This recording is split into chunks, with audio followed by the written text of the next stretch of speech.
And going to Gen Con has always been on my bucket list. So we learned a lot when we went there last time.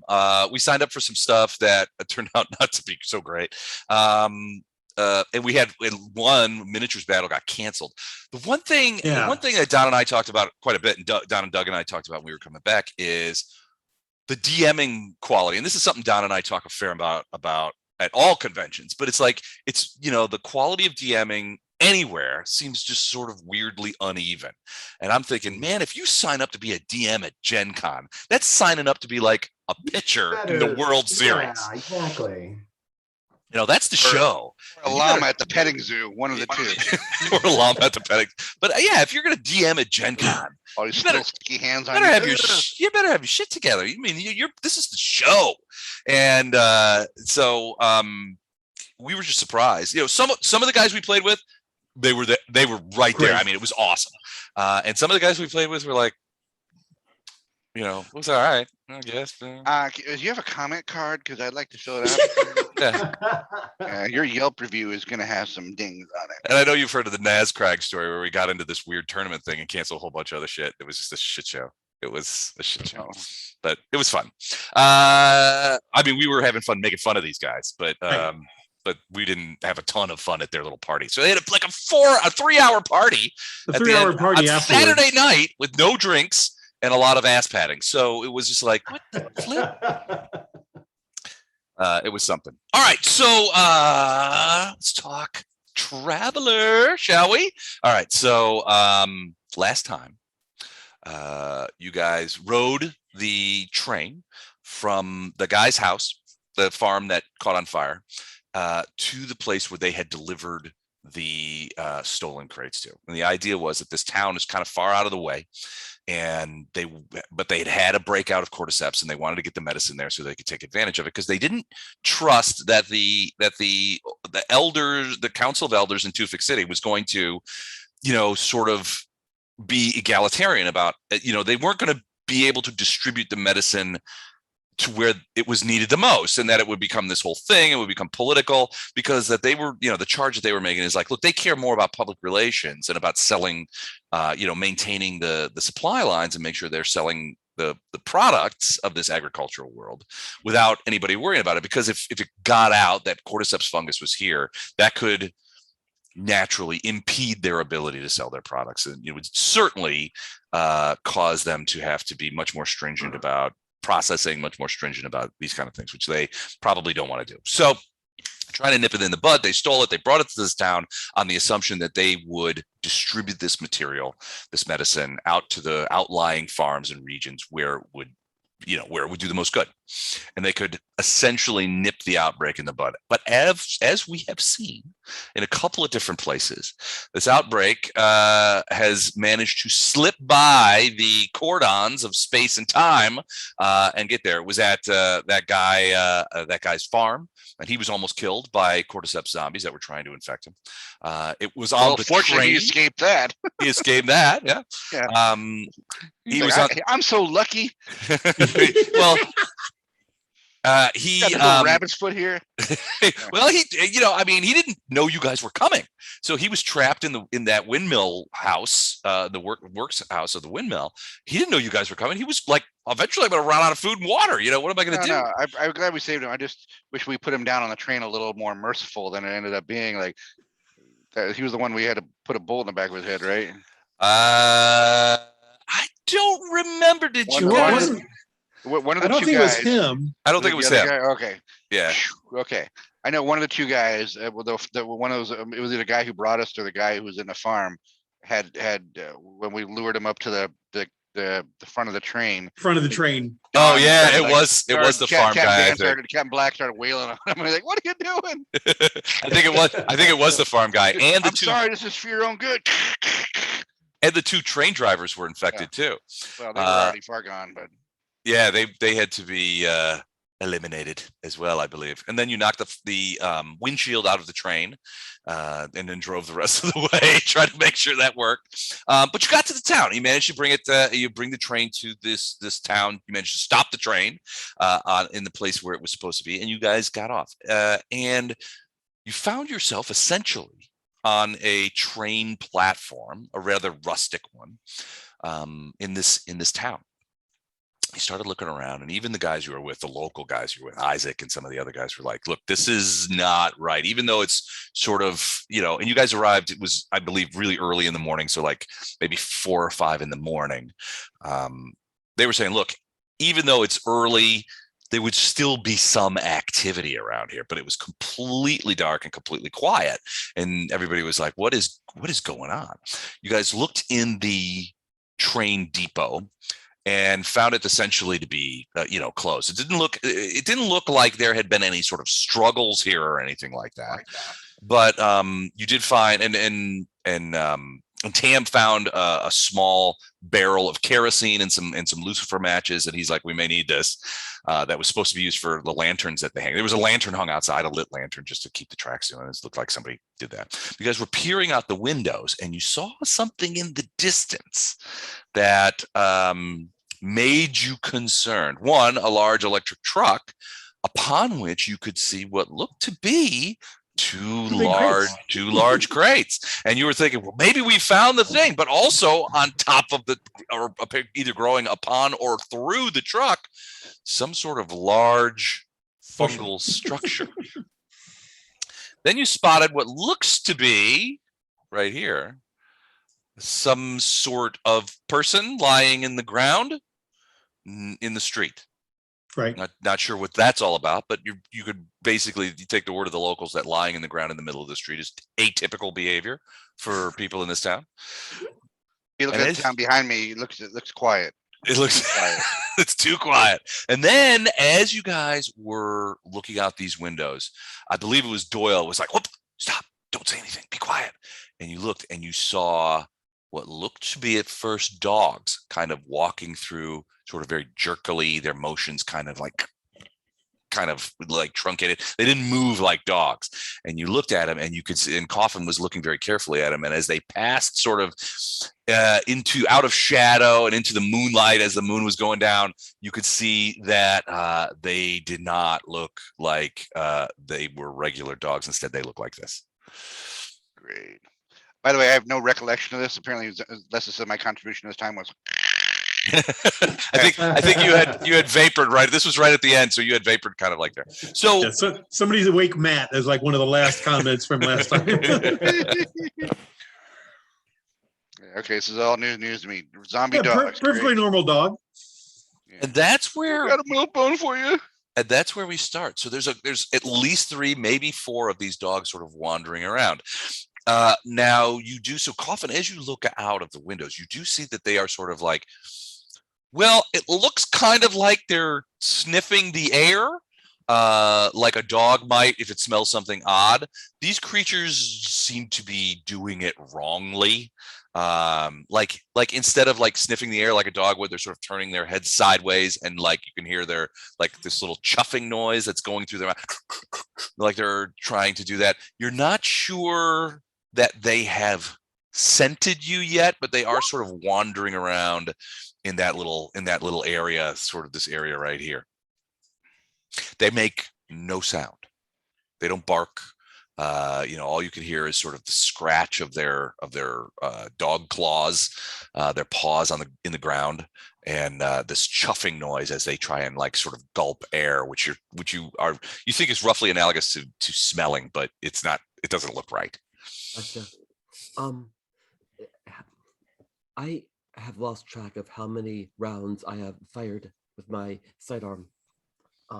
Several. Probably a half dozen rounds, I would say. That sounds about right to okay. Me too. I don't remember making any kind of statement about how many rounds, extra magazines. I think we talked about this when we were on the train, and we all came up with like a number. It's 10 rounds per magazine. I think we all had like 2 mags. All right. So we're running out. There won't be any refills here. Gotcha. No. Yeah, they don't. Here. So yeah, that's another thing about this planet is they don't have guns. They didn't find it. Which is why we're so short-handed with firepower. Right. Captain Black, this is a perfect place to come back to for a little gun running. Well, there was one point where I think. By the way, I'm perfectly fine. I'm loaded with energy. Oh That's yeah, what my yeah, yeah. You are our gun. We'll just stand behind you.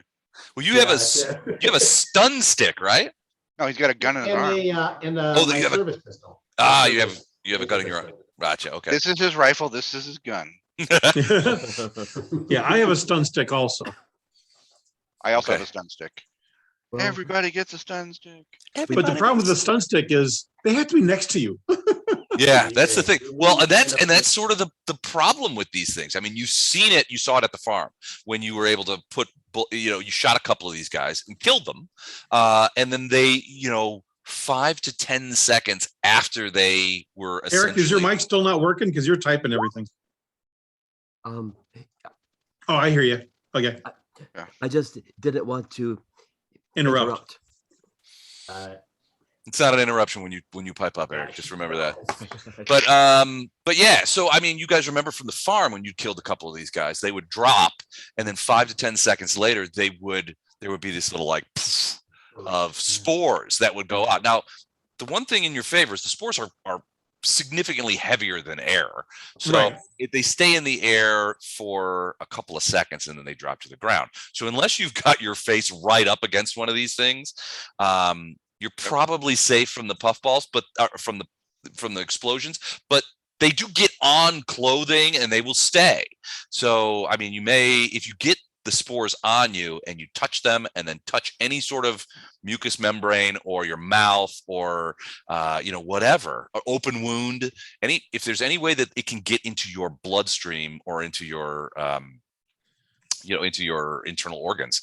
Yeah, and then there's a problem with that because once you're infected, there's no known cure.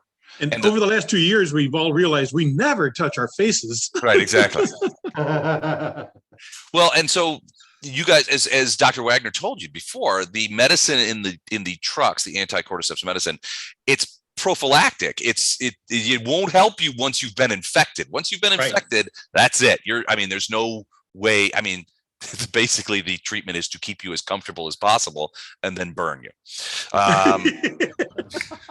That's the treatment. But if you have the medicine, then it effectively insulates you from catching the cordyceps. The fungus can't get a purchase. Yeah, the captain got almost right in the puff last time. He jumped out of the way just last time. Almost, yeah. Jumped out of the way just in time. All right, so quick question. Let's talk equipment we have before we start out here. First of all, maybe we should have some face coverings to help us out in case we get into a puffy situation. I think there's probably rudimentary stuff we have on our person we could do that with. But secondly, on stun sticks, is it possible to use another stick that we attach our stun stick to keep things like these dogs at a little more of a distance if we need to? Because I think the stun stick worked pretty good. Oh, because yours is built in? Yeah, it's built into my arm. But is it possible to like either trigger it remotely or have it like on and you poke with and strap it to a stick?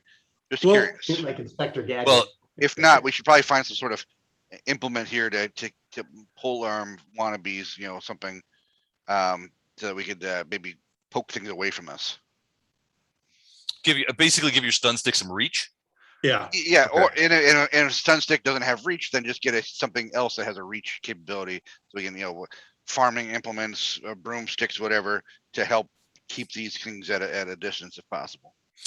Roll a d4. Okay. A d4. One moment. All right, I never rolled a d4 before. I'm so excited. On this game anyway. Okay, here we go. 1d4, 1d4. Ooh. 2. All right. So as you're kind of looking around and you're trying to be quiet because you don't want to, those dogs are still outside and they do seem to be just sort of like hovering around. Your guess is that they're onto something, but they're not.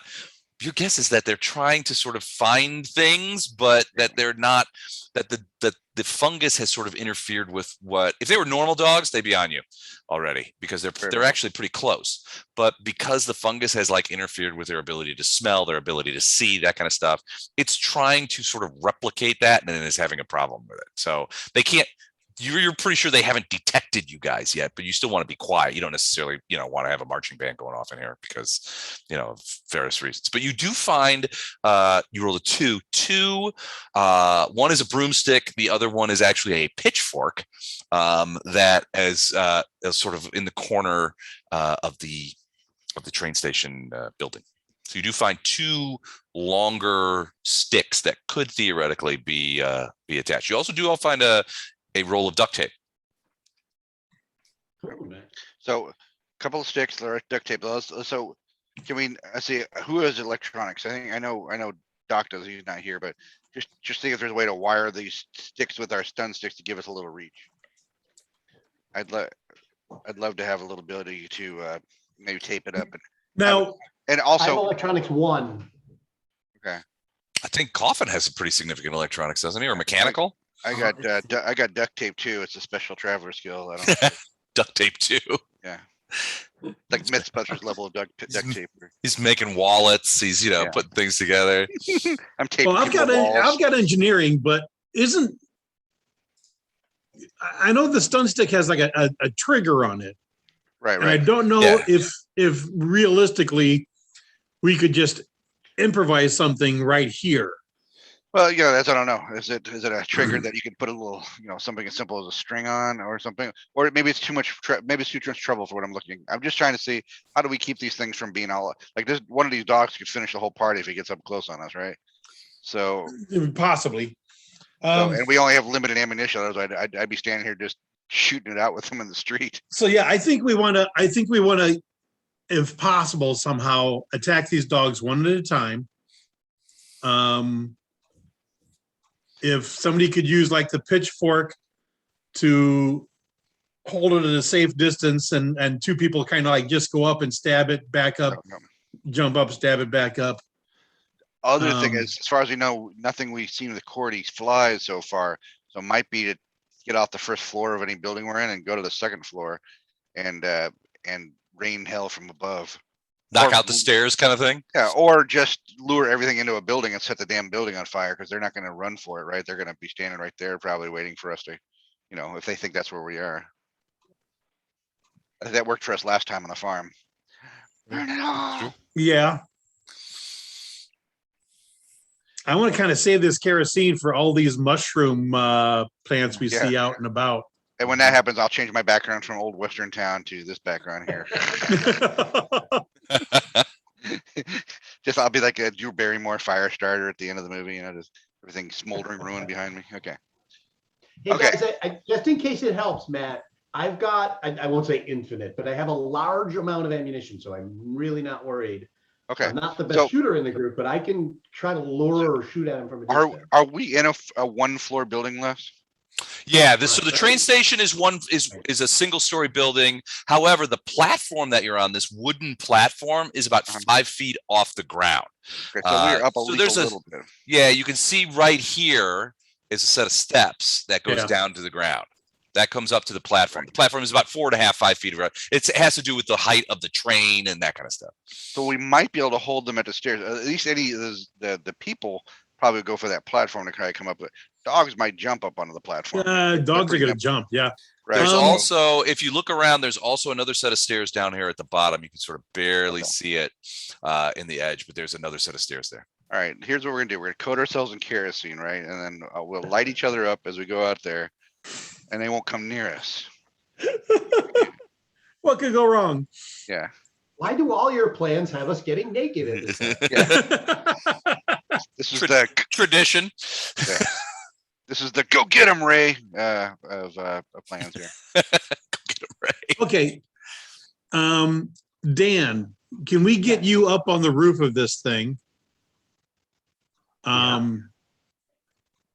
And have you just fire at them? We'll barricade ourselves inside here. Yeah, I say barricade ourselves, block the windows, or at least cover the windows with the pole arms and whatnot. So if anything tries to jump through it, we can push it back. And Right, and we'll also have the stun sticks ready.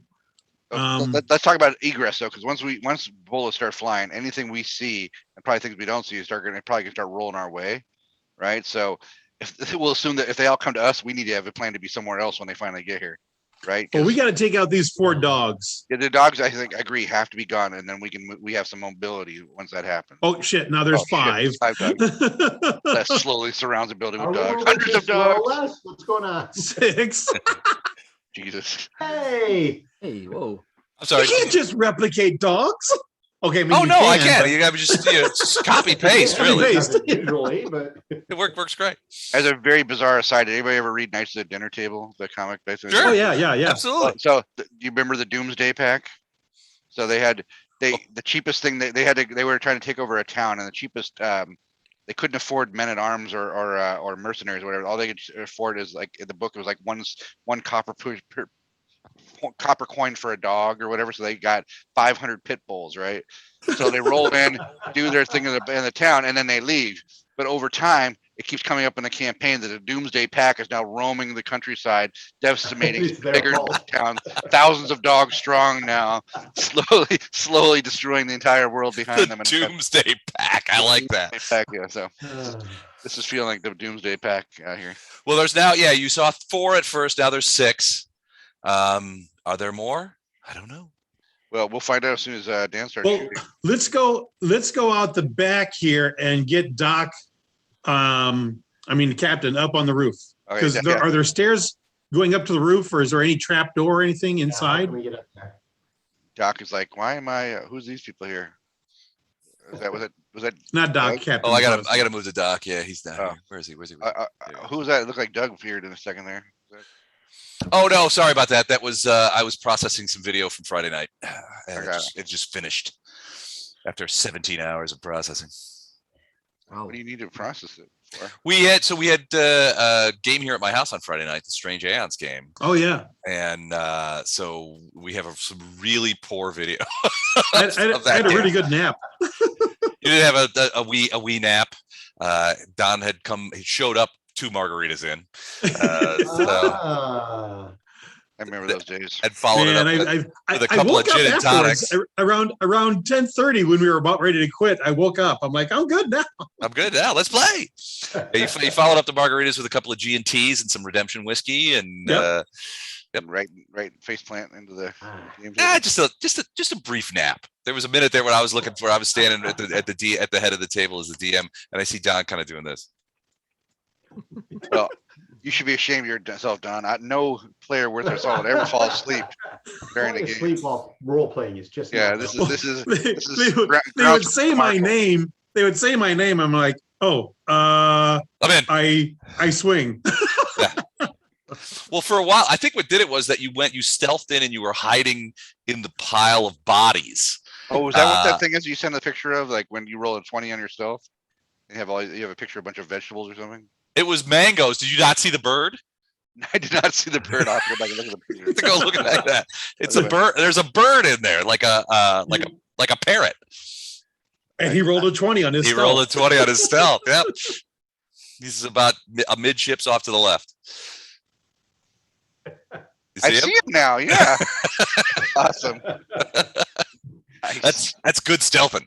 That's good stealthing. Well, so Don's character went into and basically was hiding it. So there was this shower room that had a pool in it about 2 or 3 feet deep that the ghouls had filled with bodies. So it basically was body soup with a big pile of bodies sticking out of it. And Don's character is a kobold, and he was hiding amongst the bodies, waiting for somebody to go make a move for that door, which nobody did. So that was, he was just like, because he was stealthing, he didn't want to break stealth, so his turn would come and go and he didn't do anything, and finally it was like, As a kobold, isn't a pile of bodies sort of like a smorgasbord for you? No. oh, it was gross. You're a No, dog yeah. creature. Okay. It was cool food. These were not fresh kill food. Okay. Day olds. All right. Blue deals, yeah. Half price. All right. Okay. Go out the back door and get Captain up on the roof. But if there's stairs, I don't want to go up there. That'll be too easy for the dogs to get to me, right? There's no stairs up to the roof, is there? No. Yeah. Okay, I there's didn't no hear the stairs. answer to the We'll just like We're gonna have to kind of like hoist you boost up up, yeah. to get there. the old Okay, boot hoist or whatever. So that's why we think you're gonna be safe up there. All right, then that's where I'm going. All right. So what I need from you guys is who amongst you is gonna help him up, and who else is going to like keep an eye on things out in the street? All right. So I think we should send everybody who doesn't have a gun to help him up. Which would be Isaac and Whiskey Guy, right? Pious whiskey guy? Yeah, okay. Whiskey Guy. And Coffin, you've got a weapon. Captain Black, you've got a weapon. You are the weapon, so you're on the roof. Mehmet Tam, you have a gun or you just have a stun stick? I have a gun, but I don't want to use all the bullets, so I've got a stun stick. Okay, well, maybe you want to help him up and I'll man the other window right where you're standing. I'll just come over here and man this window. Whoop, sorry. How do I, Yes. is it Alt or Control? How do I get it halfway through? Alt. Yeah, Alt will let you get through. There. There, so I'm manning this window now. So Pious Whiskey Man comes out Okay. and helps Captain up, and I'm outside just kind of like watching with my stun stick and pistol. Okay. You guys try to be quiet, I'm assuming. Oh, definitely. All right. Very What- quietly. What doorways are in the building here? I So- see this doorway here. What So are doors? there's a doorway. Let's see. So there's a doorway right here, right next to where Pious Whiskey Guy is. See the the two All slots, the little saloon doors? Okay, yeah. and there's a doorway right here. They're actually across from each other. There's Oh, I also didn't see that. there's also a doorway down here, Yeah, that's what I was afraid of. There's one down there. and you can see there are some benches inside and things like that. You see the if you look at the where there's like the little blue lines, those are windows. Do we think we can Well, pick up benches? Coffin, and why put them in don't you front of the doors? why don't you take up position over here? Down at the southern door.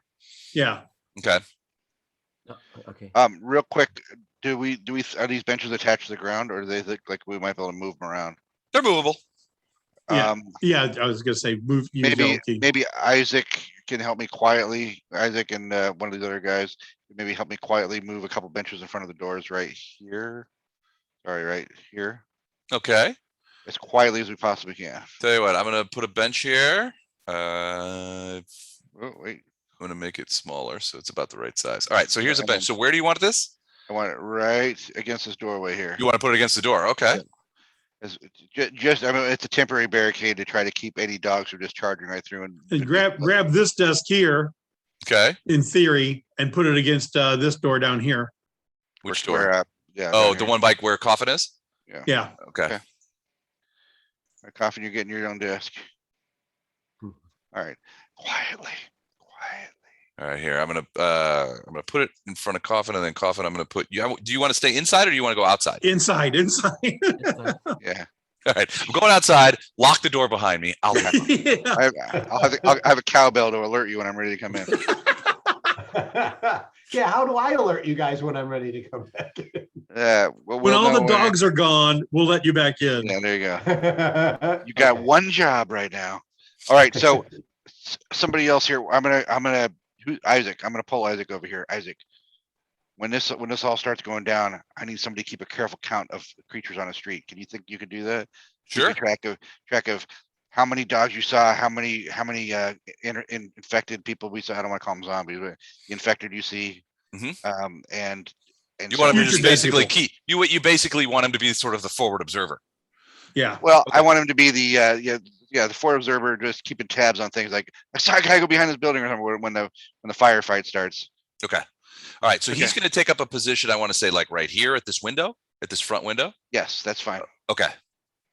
Yep, I'm hoping. All right. What about this guy? So this was another guy there. There's two other people here that were from the train. So you were right. The farm guy, he had it, and he eventually died from it. That's who Captain Black killed. But these two seem to be okay.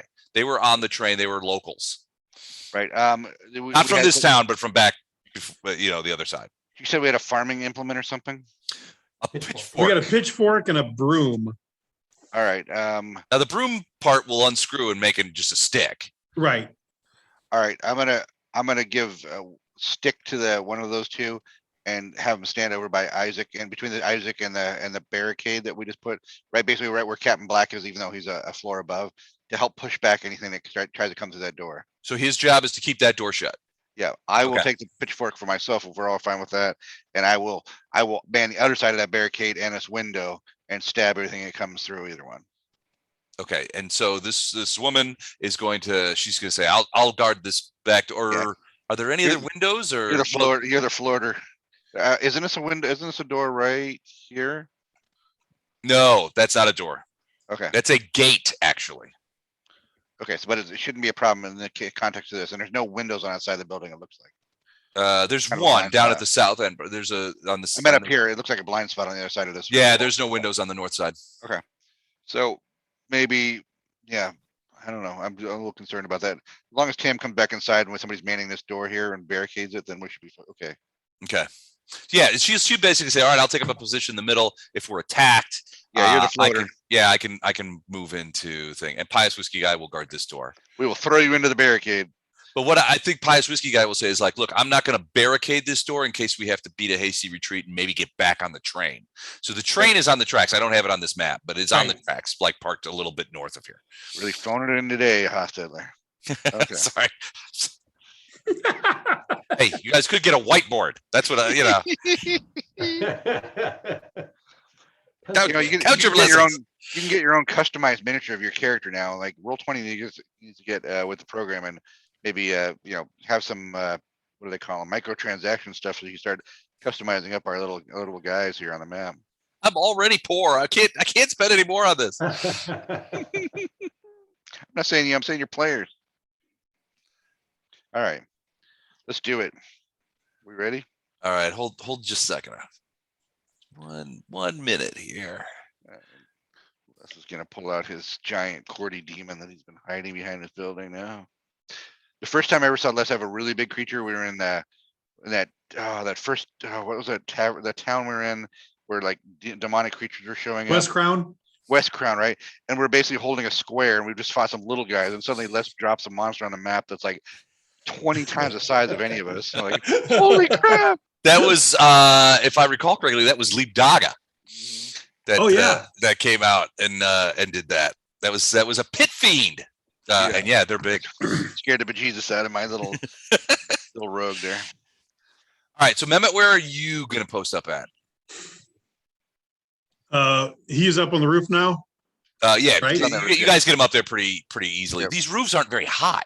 Remember, the people here that live on this planet are generally a foot to a foot and a half shorter than you guys. Are you saying these dogs are smaller now too? The dogs are actually sort of larger. These are working dogs. Your guessing. So they're not large. They're not larger than regular dogs, but they're a large size breed of dog. Okay. I'm at this window, ready to watch that door also, though. All right, so this door is closed, but he's not blocking it or anything. If you guys have to get out and get into the train, try and get out of here, maybe. Okay. I mean, it's kind of latched, but that's it. Yeah. All right, Captain Black, you are on the roof. I'm assuming you sort of quietly crawl to the front of the building. Is that accurate? All right, so give me an intelligence check. Ooh, I was expecting to shoot, not get intelligence. Hold on. Well, you got to know what to shoot at. Intelligence is telling you to hot-foot it out of here and leave us to die. Intelligence is the fourth one. 1, 2, 3. So I get a +1. I see the somebody wake Matt on the chat. And Yeah.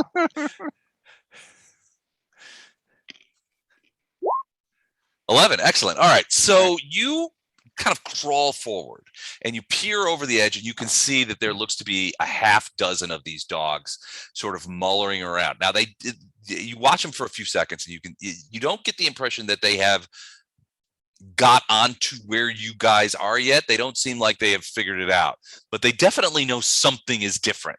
They're making that chuffy noise to try and and but you're not sure. It could be the cordyceps is just making them do that and it's not registering. You can see their heads are cocking. They're trying to listen, that kind of thing, that kind of stuff. You look around, you also see another dog sort of on this end, and it's not doing anything. It's just standing there. So it's down here in some of the shadowed area by a cart that is has been broken apart and looks like it has been being worked on, like a horse-driven cart or something like that. And the dog's just standing there, sort of stock still. And you've seen this kind of behavior before with cordyceps infected creatures, where they stand still until they react to some sort of outside stimulus. You look forward, you can see another dog way up here down the road, and it's doing the same thing. It's just standing there. Whatever set these, you're not sure what set these guys off. It might have been the train arriving, because it's not quiet. I mean, you guys have been quiet since then, which may have account for their confusion, but it's probably the noise of the train arriving that set these guys off, but it didn't set off everything. you look deeper into the town and you can see the truck and you get a better view of it here. The truck, you think that truck definitely has the 2 crates that you guys brought here a couple of days ago, sort of sitting in the back of the truck. You can also see what looks to be 1 for sure and maybe 2 people, locals, lying down. One's lying down in the bed that you can see from up here. The other one seems to be lying down behind the driving area of the truck. And there does seem to be some sort of really large mushroom-like growth growing out of the front of the truck. And it kind of looks like this. Whoops. Doesn't look like that. It looks like this. Ooh. So we won't be taking that truck. What also you can see is that if you look down further past them, you see several of these mushroom-like growths scattered all over the thing. It seems like these might be a different, not type, but a different manifestation of the cordyceps virus. Like it has got into the soil in some way and grown. Your guess is that these are fruiting bodies. They look a lot like the fruiting bodies that you've seen on creatures and people, where these look like giant versions of those same sort of mushroom fruiting bodies that have come out of people's skin and stuff like that you've seen shoot spores. So it could be that these large mushrooms are spore delivery mechanisms. Okay. And way down as the sun's coming up, wait, Go back a second. When you say shoot spores. Well, so far, yeah. So you haven't seen anything like jet spores, like in a directed area. Basically, it's just like, and it explodes. So maybe they do that. They're much larger than the fruiting bodies you've seen. So it might be a bigger radius or something like that. Yeah, the radius could be much bigger. And you can see several of these, including a whole bunch what look like to be coming out of the ground over by this set of buildings over here. And as you continue to look, at first you hardly miss it, but then you see, as you're looking straight across, you see some movement way over here in between these 2 buildings. Something, and if you strain to listen, you hear what sounds like the thump of somebody or something smacking into the side of a wooden building. Not hard. It's more like just a kind of thing. And every once in a while you hear bump, bump, bump, bump, that kind of thing. And let's some. There are unaffected people that they're trying to get to, and if we rescue them, they'll be thankful. It seems random. It doesn't seem like at the windmill. The pounding that you heard was rhythmic and uniform. This doesn't, at least to Captain Black, this is much more random. Do we have comms that we can talk to the rest of the planet?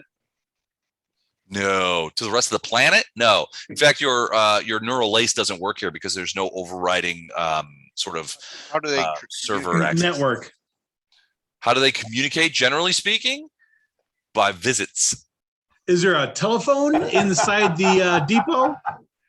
There is no telephone that you can see. No obvious communication device. No radio. No nothing like that. Okay. Nope. Not a single luxury. Like Robinson Crusoe. Yeah, primitive as it can be. Okay.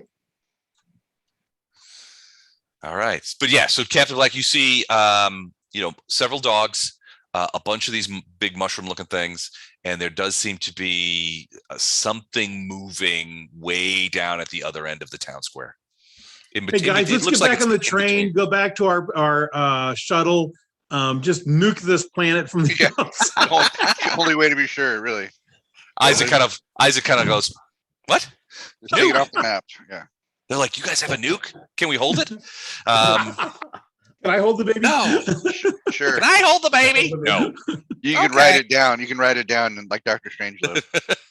Yeah. Yeah. All right. Okay, Les, do you want me to put myself somewhere so you remember I'm up on the roof? Or I'll remember. Okay. Yeah, no, I'll remember. I am going to take a shot at the nearest dog. Okay. Now, this is a laser gun or laser pistol. All right. Let me get the actual name. So, personal defense laser. Ooh, let's have a look at that. I don't think it makes a ton of noise, but I don't think it would be silent either, right? It's probably cycling noise. So it's did you say a personal defense laser? Personal defense laser, yeah. Okay. There's 3D plus 3 damage. Okay. 3D plus 3. Yeah. Yeah. So so the noise would most likely be the like the cool down period and the cycling of it. So that's probably what makes Okay. noise in a weapon like this. It's not like it's not a gunshot, which obviously Right. has its own problem. But okay, yeah, it's quieter than guns. Might be Alright, harder for him so- to narrow or to dial down where it's coming from too. Ooh, which one is the first one? Which one is the shot? Is that a 7?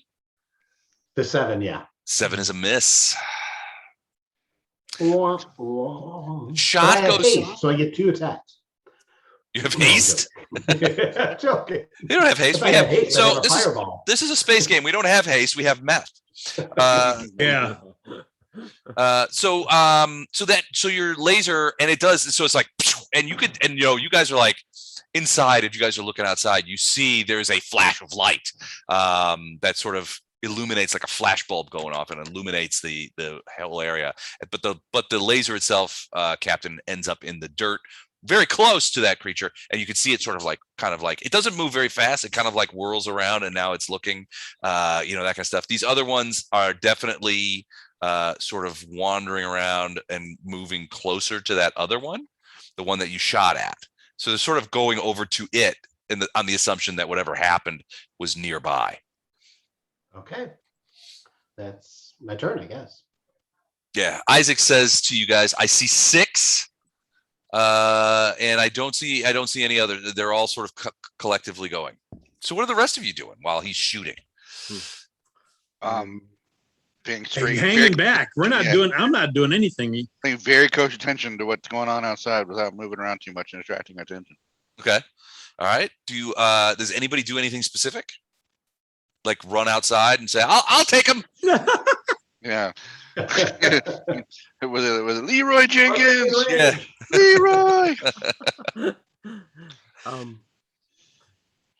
I just want to look. Can I look around?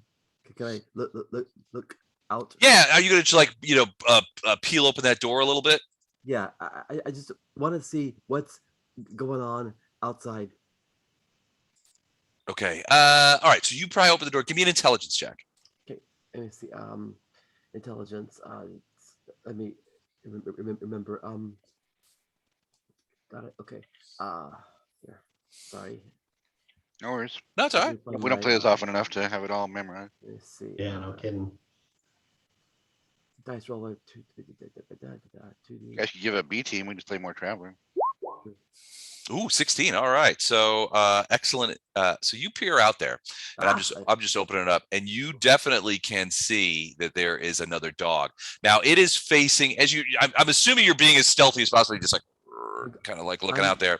Going slow, yeah. This dog was standing there, but the light from the laser has sort of activated it, and you can see it sort of like wandering this way, sort of to the northeast. It doesn't look like it has detected you peeking out, but it's kind of going over that way. All right. I'm gonna pull out my sidearm. Okay. And we said that we each have 2 extra magazines. We have 2 magazines. I think right. 2 Not magazines extra. total, so 20 shots. So if you shot 6 already, you have 14 shots left. All right. Great. 2. Hold on, Unless that was the evilest. hold on, I gotta make some more dogs. Hold on a second. 14, 15. There we go. Now we have a 15th dog. This will do it. Yeah. We didn't know that, but today is Westminster Dog Show Day here in town. Hundreds of dogs from all around the planet. It's the Doomsday Pack. It's the Cordy Pack. All right, so you're gonna take a shot. I am not. Okay. So so you're just gonna like Can I? you leave the door open and keep watching, or I mean you could do a variety of things. I think I just want to watch and hang back. I will actually. I'm afraid if I shut the door, it will attract attention. So I'm gonna just stay right there and watch. Okay, got it. Okay. Anybody else doing anything, or just waiting to see how the captain does with his laser? I'm waiting for the captain to finally hit something. Yeah. You might be waiting a while. Yeah, We're maybe patient. it might be an all-day job, that one. All right. We're So not driving here. We're okay at the moment. so Dan, how many shots can the laser take before you need to recharge? Each magazine holds 25, and I have 10 magazines. 10 magazines for that laser? Yep. So you have 250 shots? Uh-huh. All right. Well, Wow.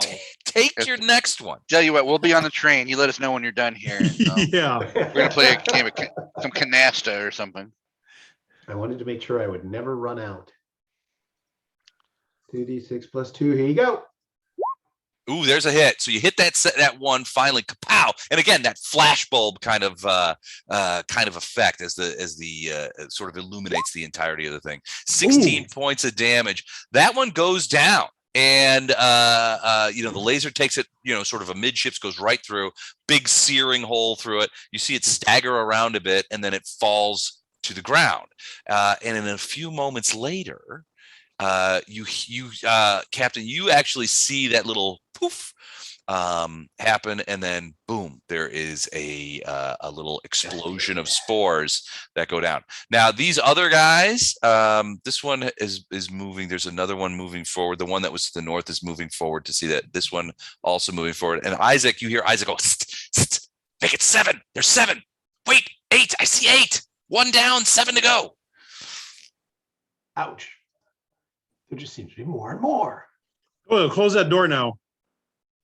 Right. That dog's moved off. Close that door. All right. I close the door. Okay.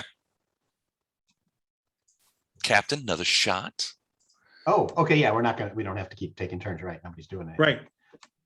Okie dokie. You just want to sit here and listen to us say pass? Pass. So let me ask you that. I mean, so eventually, If something happens, we'll jump in. Yep. I'm not rolling well. okay. That's all right. So he's blasting away up top with these things. Just periodically just roll something, and we'll keep track of what happens. And if you hit something, we'll do that. Because you have a ton of ammo for this thing. There's a hit. And I'm assuming you're picking the one next to it. Yep. It goes down as well. Similarly, this one, it took it through the skull, so it sort of snaps back and and falls with a plop. And then, exactly the same thing happens. About 5-6 seconds later, you have this like that happens. Okay. The other dogs Good job. seem to continue to collect here. Some of them are sort of stepping around these other ones. They're all kind of thing. And then you see them start to like, they're looking for the source of that. They're doing that chuffing noise again. They're looking for the source of the light. The sun is beginning to come up, and you can see that their sort of eyes are beginning to look around, and your guess is that it's only a matter of time. Isaac's like, they're going to spot us. They're going to spot us. It's starting to storm here, so if I go out, just let you know. Okay. All right. Um, I thought you meant the game. Like, this looks pretty. Sunny. No. All right. Well, good luck. I'll just whisper, everybody, nobody move. boom, another flashbang goes, or well, flash cube kind of things, and does 11. This one wings this one. I'm assuming you're doing it this one, and he takes some damage, but he's still kicking around and sort of like, kind of like scrabbling around on two lame legs, dragging himself as you slowly do these things. Here's the thing, and Captain Black, you and Isaac see it at about the same time, is suddenly breaking out from the covered area between the buildings down at the edge of the town square. You're starting to see bipeds, and there seem to be a fair amount of them. It's a town full. All right, I'm still staying focused on the dogs for now. Look Yeah. for kerosene. We're gonna burn it And all. I'm going for this unwounded one next, Les. I'll leave the one that's got like 1 hit point left. Okay. Anybody could kind of poke him with a stun stick and he'd be dead. So Okay. That's a hit. That your thunder there, Don? Yes. Wow. wow, that's Jesus. You're Does adding real 13 kill it? ambiance tonight. What was that, Matt? You're adding real ambiance tonight. Oh, yes. Does 13 kill it, Les? 13 will kill it. Yeah. So it goes down. So another one goes down. Oh, In the so meantime, that one you matches. see a fair suddenly, and the rest of you now, Isaac is like, there's more people coming. And you can see like coming out from back there are at least a half dozen individuals, and they seem focused. Is that a cat? That's Betsy's texting me. The phone goes ring, Oh. ring, Oh, that's ring. right. Oh, I thought it was a cord. I thought it was a cordy making a moaning sound. So you see a group, and it looks to be 6 or 7, maybe 8. And it looks like infected people that are moving slowly towards you guys. With every shot, as the dogs go down, you can see that these guys are coming closer because the lights, the light of the laser lights up the town, and also the sun's starting to come up. All right, I'm just going to keep going. Need the dogs out of the way. Yep. Oh, they're that close now? Hold on. Well, it's taking time, right? So they're moving, as you shoot, they're moving forward. Isaac's kind of losing his shit a little bit, but yeah, they will be coming up those stairs right soon. Okay. I'm going to focus on this one then, right here. Okay, you're going to shoot a guy now. Yeah. I'm Okay. back in the war now. 6 bayonets. Oh wait, no bayonets. 11's a hit. 12 points of damage, but that is not quite. I mean, these things seem to have a little bit I will of. shoot at him again when it's my turn. Okay, so let's go ahead and roll a niche since we've got so many people on the ground here. What do we add to dexterity? I'm trying to remind me. Yeah, it's 2d6 plus your dex bonus. So let me get the initiative roller out there.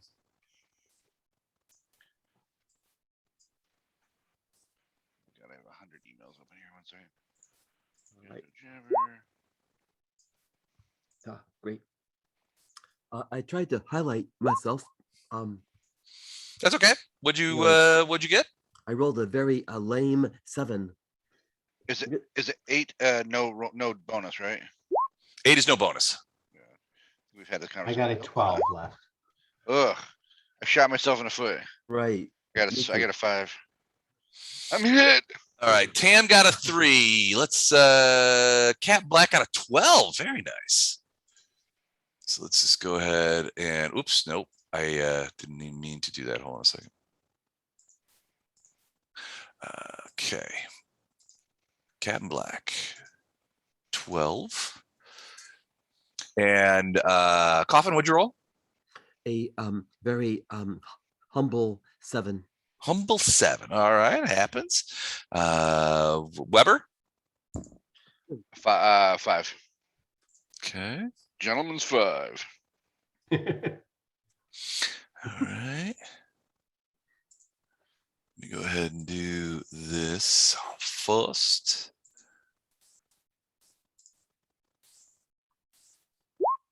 Okay.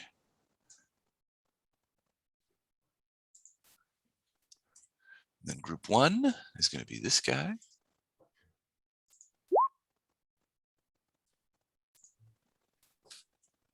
Group 2 is going to be this guy.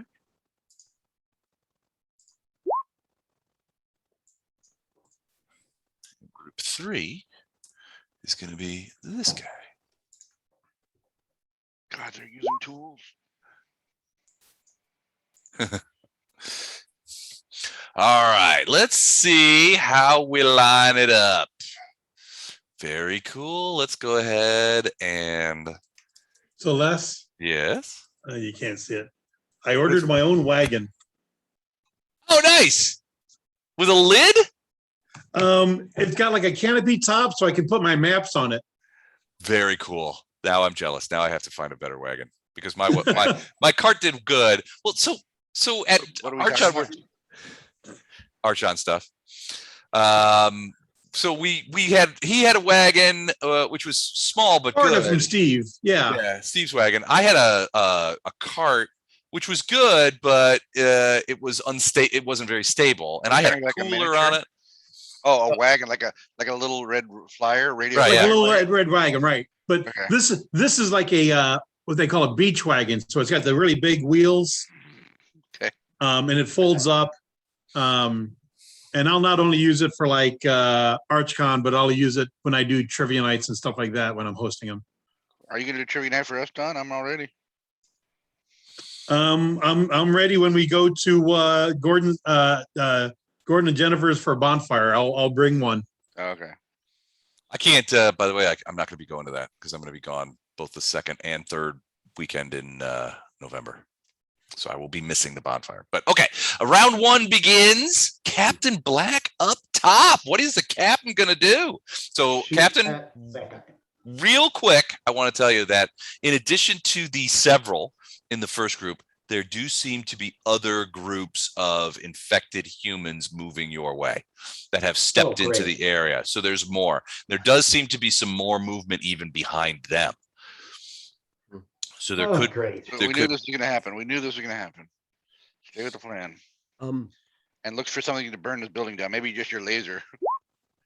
Ugh. that's a miss. All right, another flash bulb. Sun's coming up, so it's getting to be light around here. Coffin, what do you do? Now you've closed that door back up, put the thing back over there, but you see Isaac, and Isaac is starting. So just from a game point of view, the Tewfick locals are essentially non-combatants. They can help to use strength to keep the doors shut or things like that, but they're not in a position to fight unless desperation, unless you hand, Right. unless you guys become Unless agreement. TPK. Yeah, unless there's a TPK. So, Coffin, I am assuming you have put the desk back up against that door, unless you want to go outside and sort of flank these guys. That's a possibility. Challenge him. Trial by combat. One at a time. No. Coffin, no. You No. know, Put the spoon down, Coffin. I was thinking I would go and challenge them all to hand combat. Perfect. Anyway, I like the way you think, That's Coffin what Doyle. the DM wanted Always you to have. do. We'll sing songs if you're. Les, I'm gonna run up here. I say, Isaac, get back there and watch that door. If anything tries to break in, scream. All right, you got it, sir. I am trying to get him to move so that I can go to the window. Can I get a line of sight on this? Oh yeah, I mean, they're just walking slowly down the main drag, right? So this window that you're standing at, and I'm going to move you behind the window so you're not out on the porch. That window you're standing at basically overlooks. It's perpendicular to this sort of town square. So this whole area is sort of like there's some buildings over here, there's some buildings over here, but it boundaries the kind of town area. So you could see that these creatures, the dogs are starting to get a handle on what's going on. These guys are just moving slowly towards the building. They're coming towards you. Concentrate on the people, not the dogs. Let Captain worry about the dogs. All right, sure. But here's my as I take aim at this guy here, I'm saying out loud, we are gonna get overwhelmed. We need to we need to draw off the most of the zombie swarm, and then someone needs to dash up and grab the two crates, and then we maybe want to get out of here. Well, how heavy are the crates? Well, they're pretty heavy. They needed several of these guys. So several. It took 2 or 3 of the dwarves who are notoriously strong Strong. to lift each one. Which is Right. why we want to keep our non-combatants safe, because we're going to need their muscle.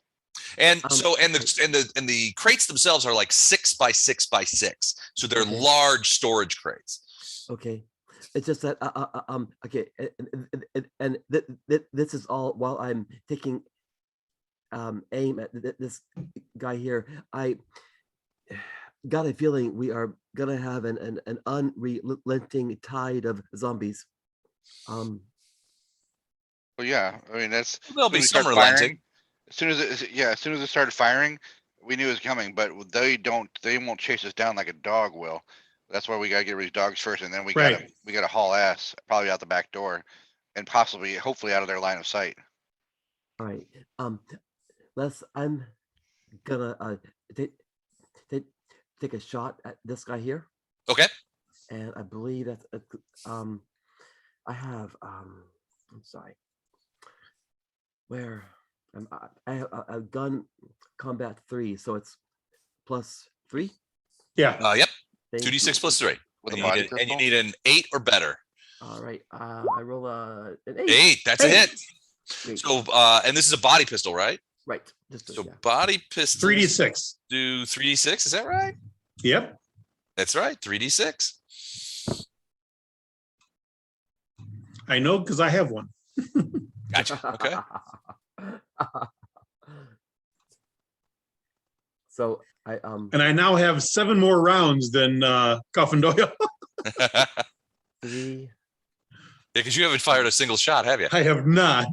He's saving the last one for himself. Damn, headshot for Coffin Doyle. You take this guy and just plaster one right. Yeah. I mean, you just drill him right through the face. He goes down like a bag of dirt. And again, that there's that moment when there's a stutter step where there's a few seconds and then as all the spores sort of come out and float to the Right. ground. Cool. And Billy the Kid. I don't know when or do I get 2 shots or no 1? I think. Well, no. So you spent the other portion of your turn moving into position. So Yeah, it's so one one. shot this time. Okay. All right. All right. So that's you. All right. So group 1. So these guys can move at half speed. So they do. Not you. 1, 2, 3. And they are just approaching the thing. Now, Coffin, you can see that they do seem to have spotted you in the window. Weber, you see them looking at you as well. So your guessing is that they're coming for you directly. That they're not going. They don't seem confused. I'll make some sign language and point towards Doyle over there. Wait, what? It's your turn, Weber. All right, so now that the literal dog is out of the bag, or whatever, let's see.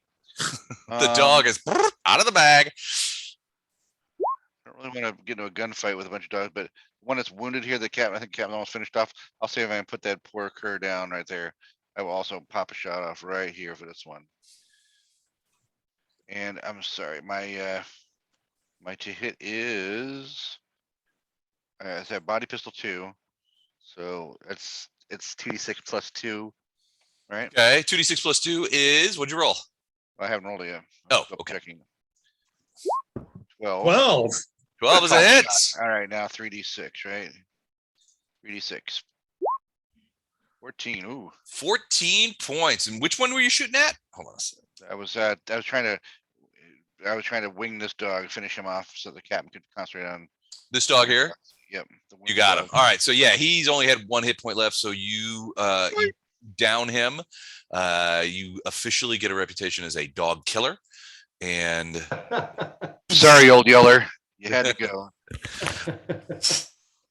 and it explodes in a bunch of spores. That whole bit of ground that you guys see right there has a lot of spores on the ground. So this is something that you guys may not have taken into consideration. Is those spores are just sitting there. So if you were to run across them, for Yeah, example, don't. Yeah.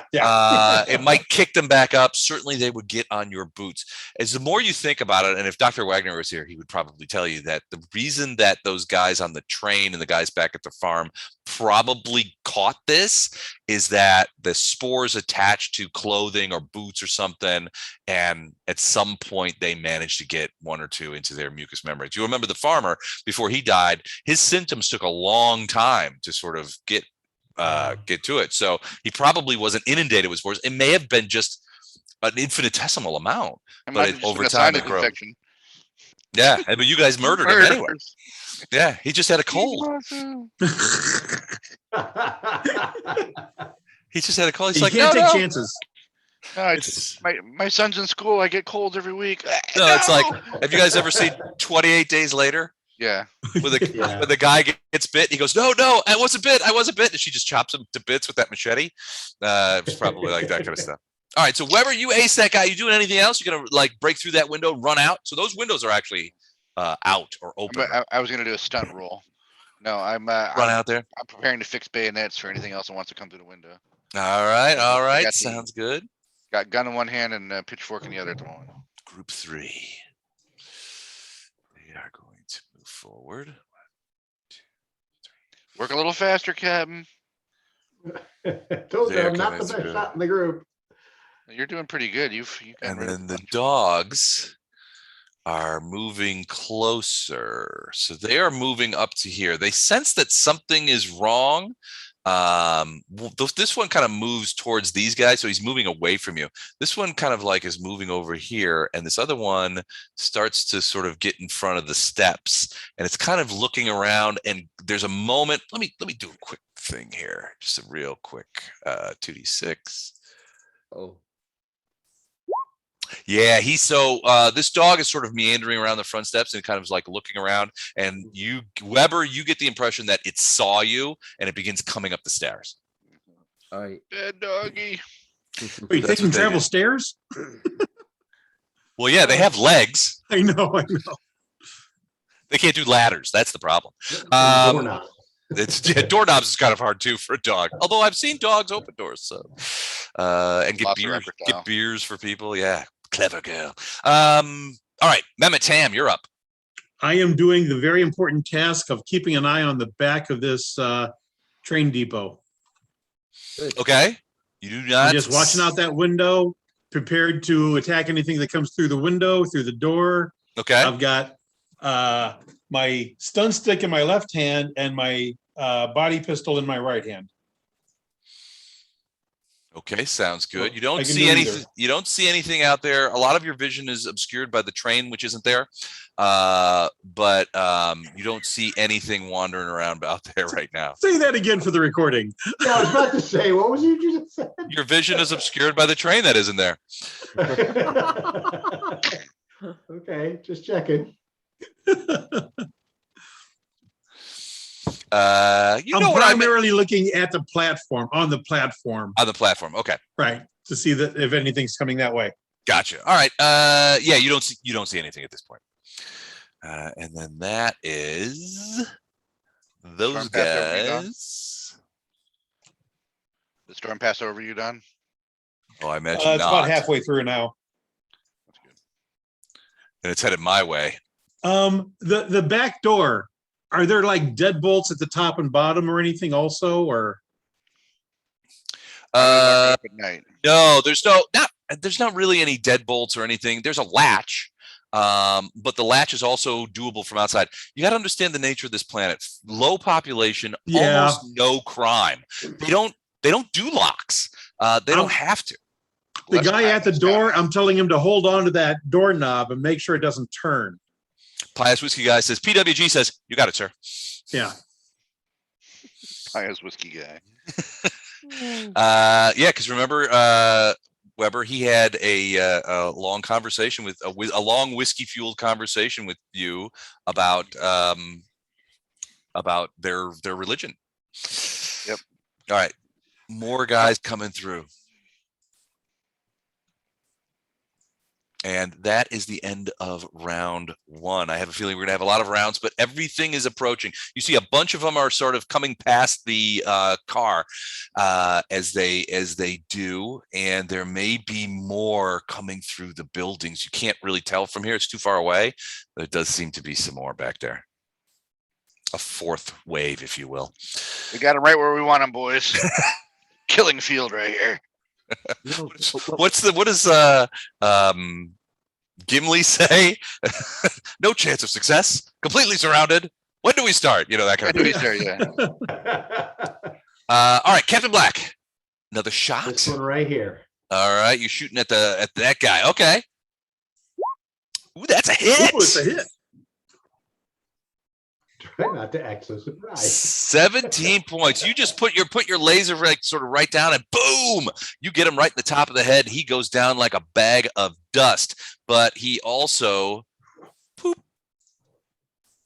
Creates a bag of dust. He creates a bag of dust right at the bottom of the steps leading to the city.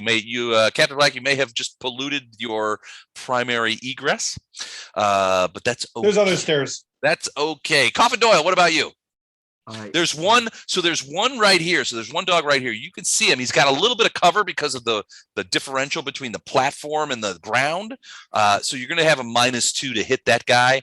But he's right there and he's sniffing around, and you're pretty sure that he's got a bead on you. Get him, Coffin. Right there. Okay, got him. I'm gonna shoot him. Let's have a look at that guy too. I think it might be one of the new ones. Yeah, Oh God. he's a little rough there. He's a little pretty. You know, I'm sorry. I'm sorry, buddy. I hate to do this, but it's. You gonna shoot that guy, not the Cordy right in front of you? Well, Oh, because the other one's got cover. I got it. It's got cover because it's too close. Yeah, Captain can hit him easy because Captain's got height. So I got flanking from over here, right, Les? Oh, but if you climb out the window and jump over there, you could probably get flanking. What do they call it with that flanking with a gun? Enfilade? You know, Enfilade, yeah. wait. Can do Those French. I think do I think the dog can either jump through Does the your window dog where I am, or open the front door? Give me an intelligence check. You were the dog. All right. Coffin. You got like Velociraptor claws. The intelligence check on these dogs is kind of low. They're mushrooms essentially. 12. So yeah, you think that the dog, if he was on the platform, could jump through the window or climb through the window, but he's not on the platform. From where he is right now, he can't. That's too big of a leap. All right, I'm gonna shoot that guy. Let's see. All right, I'm gonna shoot that guy here, Okay. and here it comes. 11 is a hit. Yes, sir. And let's see, and 8 points. Now you will get another shot at this time too. Or wait, no, I think you just get one shot, don't you? I am. Oh, you're not using your squad heavy weapon. Right. So this is just a pistol. So yeah, one shot in per turn. But yeah, you winged him, but he's still coming. All right, fine. All right. Now Can somebody shoot that dog, please?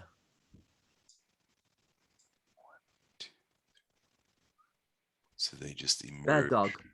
Sit. from here. Sit. So one thing happens is these guys emerge. One of these cordyceps zombies brushes sort of like bonks into this mushroom as they're walking past, and the mushroom in response goes. Wow. All right.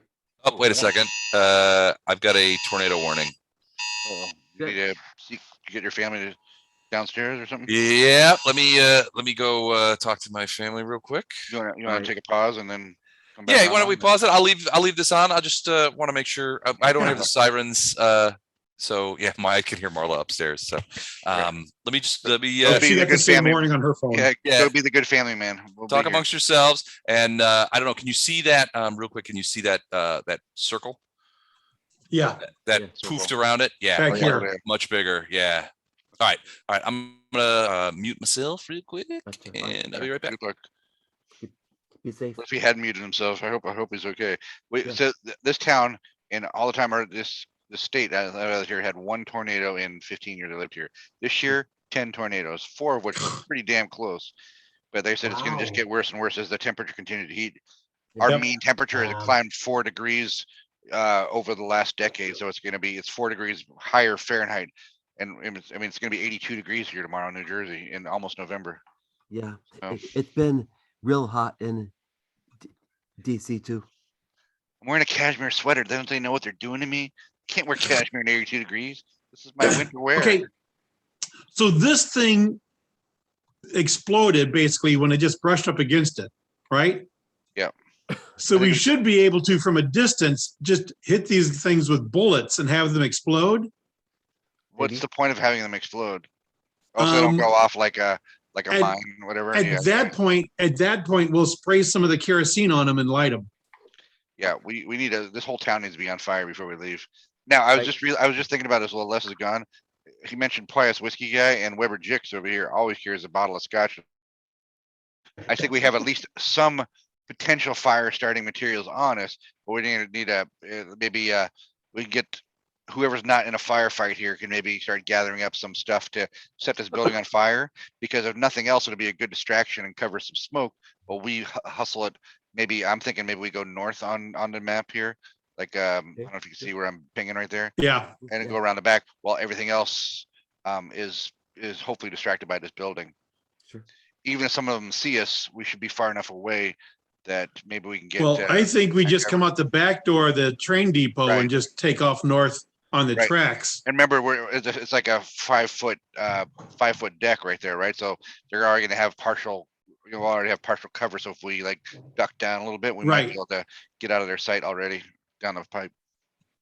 Yeah, I'm down with You that know, plan. Matt, using whiskey to start a fire, especially if it's good scotch, Mhm. reminds me. I was traveling with friends once, and we were going hiking in England together, and I bought a really gorgeous bottle of scotch at a distillery tour I'd been on. And one of the rooms we stayed at, he cut his hand on something, and he was worried about like infection and tetanus and everything else. Right. And this is the middle of the night, and they don't know what else to do. And they're like, "Oh, you're gonna ask me to open my scotch?" Yeah, our siren. Hey guys, Yeah, our, buddy. our tornado sirens are going off, so I may be gone for a little bit. Yep. Yes, All right. sir. I'll see you in a few. Okay, good Be luck safe. with this. I don't want to joke around too much about that because I know it got to be nerve wracking to have that. Yeah. Yeah. As long as he got his family downstairs, and I was gonna say his office is downstairs, so can you see on the weather? I don't know He's where got he a is. Can you family. see on the weather channel where it's at, Don? Like where the I'll take a tornadoes look.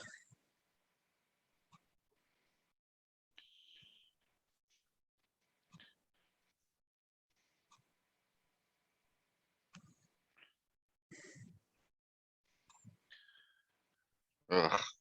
So I take it your friend's hand didn't come off. Yeah, everything was So good. you owe me $50 for his whiskey. Yeah. Oh, Dan, Well, I just had to open it. I didn't have to pour the whole bottle over him, but Alright. still it was like, What a no. noble sacrifice. Yeah. Friends Did you- first. Did you let him drink a little bit for medicinal purposes too? He doesn't drink. That's the funny Oh, thing. that is funny. So at then least I'm it- like, well, now it's open.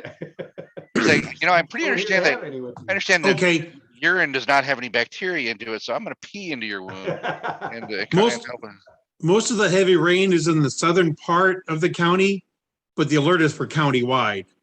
So Got it. right where he's at, he's okay. We should be all right. Good. All right, good. But If you can hear the sirens, that's super nerve wracking. Yeah. yeah, So I'm sure if it was just him, he'd just play on through, but he's got to make sure his family is all Yep. safe and sound. And he John, you does didn't have some that heavy by rain you? coming right to O'Fallon in the next 5 or 10 minutes, actually. So Okay. Let's see if he stays online. When it happened, 2 of those 10 tornadoes that I was talking about, and the 4 that came close to us, 2 of those were between midnight and 3 a.m. too, which is even worse because then your phones go off with those super loud alarms. right. And and then it was the first night we allowed our son to have anybody over, like a sleepover situation, like the first time in 2 years. And of course, I got to drag him downstairs. They're like, why are we getting up in the middle of the night? Go to your nasty basement. I'm like, no big deal. No big deal in here. We do this all the time. It's no big deal. Yeah. That's sort of a family tradition. Get in my damp basement. We do not have a finished basement too. So they really, we have a 200-year-old house. So it has a 200-year-old basement. I do like my basement. We finished like 3/4 of it. That's great. I'm hoping to do that next year, but between just this year changing jobs and then the fact that, construction workers can command, contractors can command whatever they want this year. And that's if you can find all the supplies you want. Yeah. I had enough drama just doing the I work did last year. I did all the prep work, the studs and insulation and the wiring and everything myself, and then had a drywall party. Nice. Are you a had, like- drywaller or somebody to drywall for you? Pardon? Are you able to drywall it yourself? Yeah. Oh, wow. Yeah. And I had, well, I mean, like I said, I had a drywall party, so I had like 12 people show up Nice. to help with drywall. And one guy was an actual drywaller by trade. He Okay. would carry a sheet in by himself, Right. measure things out, throw it up. It was, God, he was awesome. But We did one room by ourselves drywall wise, and it's a roof where it comes in like a peak, and then it goes flat and then peaks off the other side. Yep. Like a flat triangle. And if the seams are so terrible, it's like a winding river along the seam. Like, I bought a drywall jack for like $110, nice. and it was so worth it. Yeah, just I for was this the one drywall- project for yeah, the I was the ceilings and drywall stuff. jack. Yeah, it was a drywall jack. No fun at all. But Your I arms also start got shaking up there. these great little things. They're rectangular magnets that you put in junction boxes. Mhm.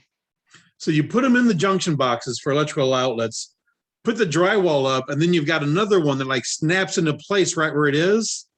Oh, okay. That's You nice. put your little mark around that, and then you just Cut cut right that out, and it's perfect for the junction boxes. That's really awesome. Oh, cool. And then there's another one that works for like the overhead can lights. Mhm. It's a little cylinder. You screw it into the bulb, and it just hangs down. You put the drywall up, and then a little magnet snaps into the center there. And then I've just got like a little circular cutter, so it cuts the circle where the can light is. And All right. Well, if I ever get inspired to do that, that's good to know. But I'm hoping, hoping I will have a competent and professional do with the work you're talking about. When I finish my basement, I'm hoping next year. It's not that big though. It's like 500 square feet, so it shouldn't be. it Too says big. we're in the basement. Power is flickering. I ought to watch the thing, see if it does flicker here and everything.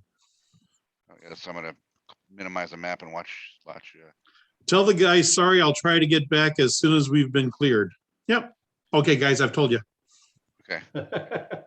Say so selfish, Les. Hiding from a tornado with your family instead of taking care of your nerdy friends.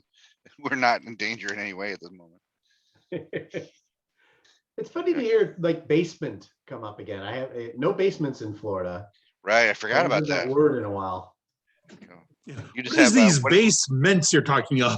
you got something better than basements. So you got those outdoor living space things. What do they call those? The screened in porches. Starts with a Yeah, V. lanais. Lanai. Yes, you got lanais everywhere. We get lanais instead of Well, our next house will not have a basement. We're looking to Why? move in Ah. a year or so, probably out west somewhere. 1 story, no basement, 3 bedrooms. Right in Tornado Alley, right? Where do you plan to move? No idea. Arizona, Nevada. Just want somewhere warm or dry or what? We're looking for some Yeah. place with nicer weather. Got it. I saw my ancestors end up in Colorado in those many, 150 years ago because they all had consumption, right? So they all, their doctor told them to move to a drier climate, so they all moved to Denver, Colorado. And Is Denver drier? yeah, it's very dry. It's very Is dry. it? Okay. It's a hot arid plain next to the mountains. Yeah. Okay. They have a huge water problem. Yeah, everyone will. Les says, sitting in the basement back room, storm is almost here. Our municipal sirens are going off. Exciting times. Boom. They're still approaching, I think.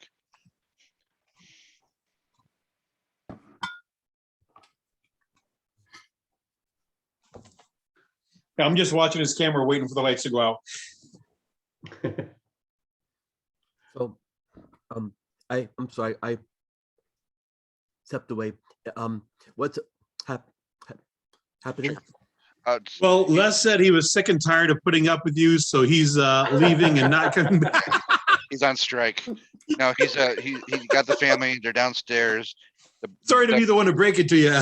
Yeah, the municipal sirens are going off, so they're being cautious. And I guess Yeah. Don said the big rain band is about to hit his location, so he's probably gonna have to ride it out for the next 10 minutes or so. And we're Oh yeah, watching- there's that reason too. Okay. We're watching his camera. We're watching his camera to see if the lights start to flicker.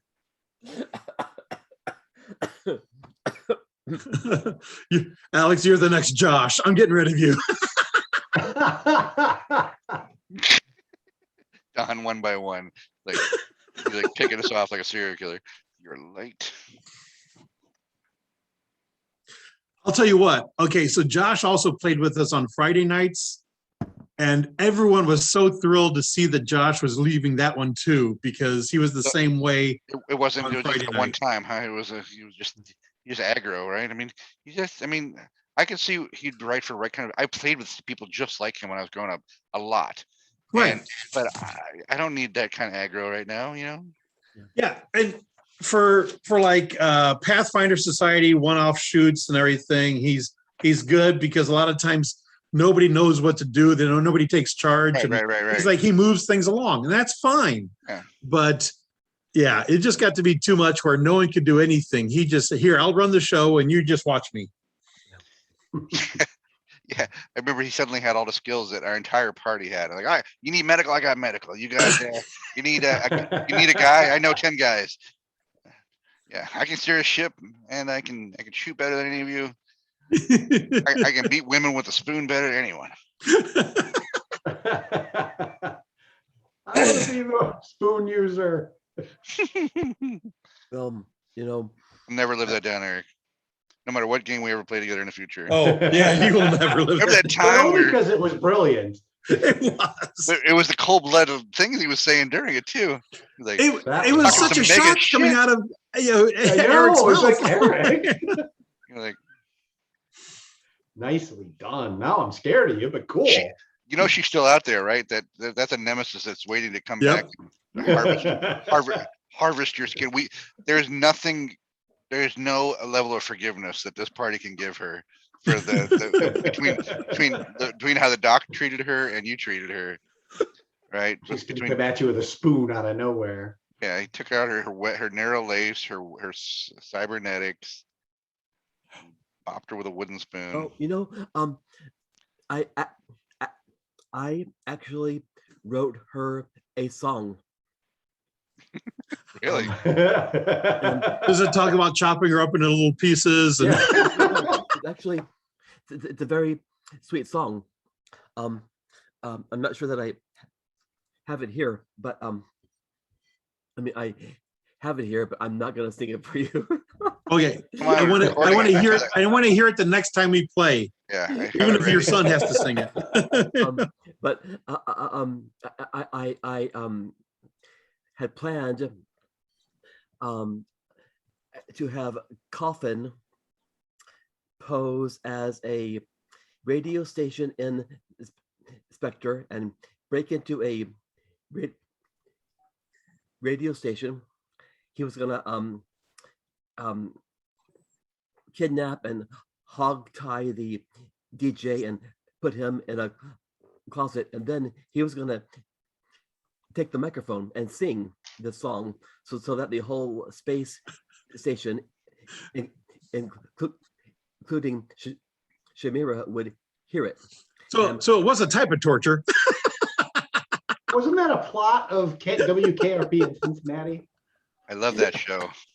Oh yeah. But anyway, and see, The phone police coming to get you, Johnny.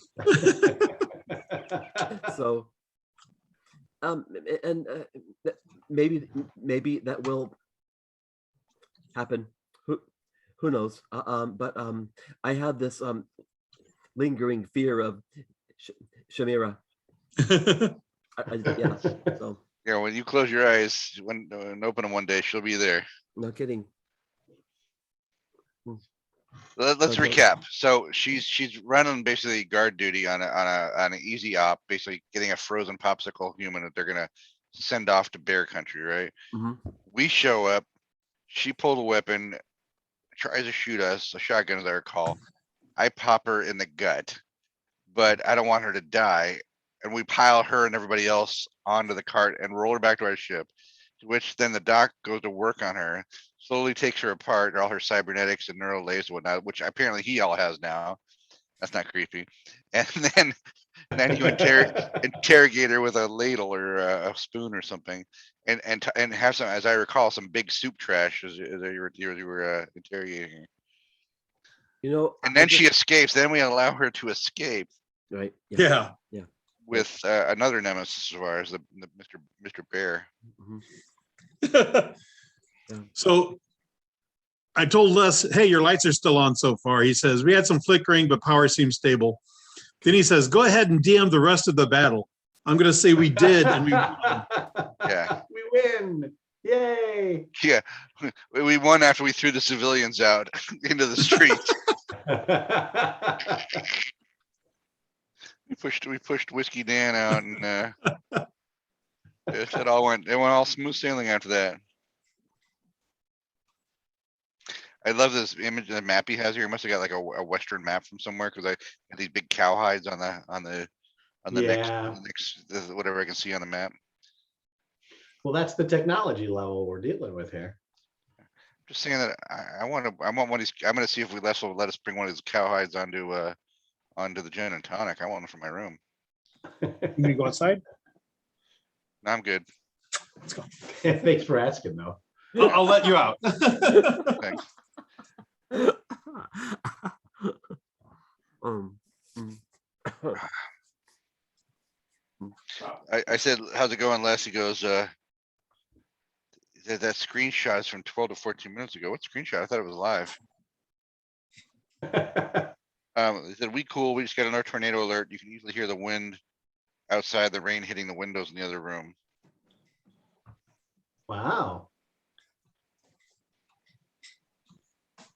The little red spot in the middle. Oh, okay. The little screenshot he sent me is where his house is, and the red spot on the middle left got bigger, and that's what's on top of us now. So he sent me a picture of his Okay.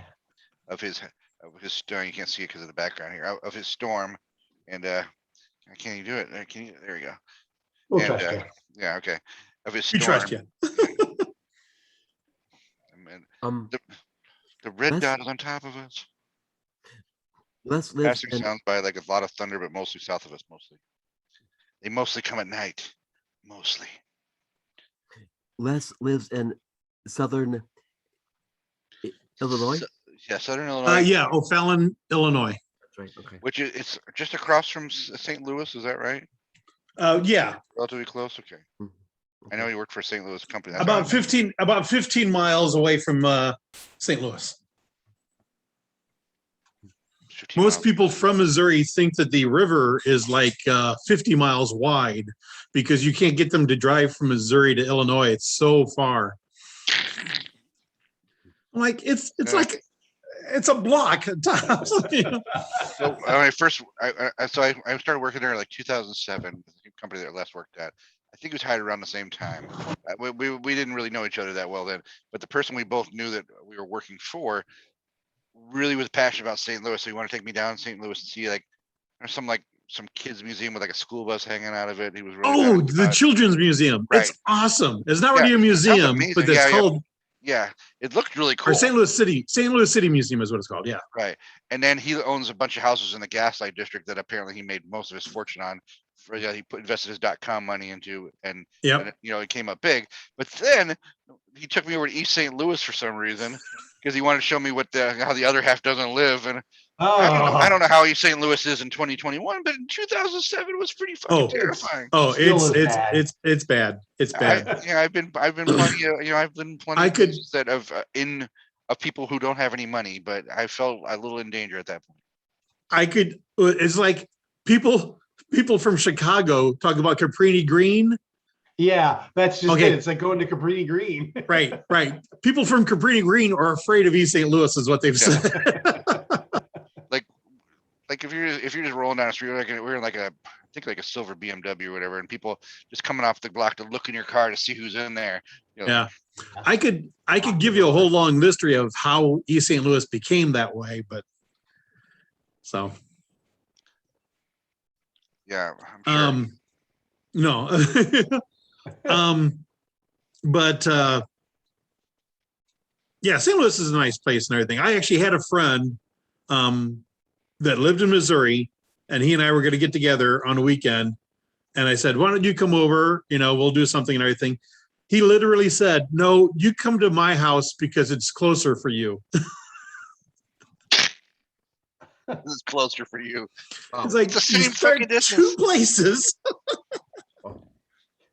I don't know if I think I might have mentioned before, but I have a bunch of when I first moved out here, I always played board games, but when I first moved out here, I fell in with a board gaming crew that ended up, most of them are designers of various board games that you've heard of probably.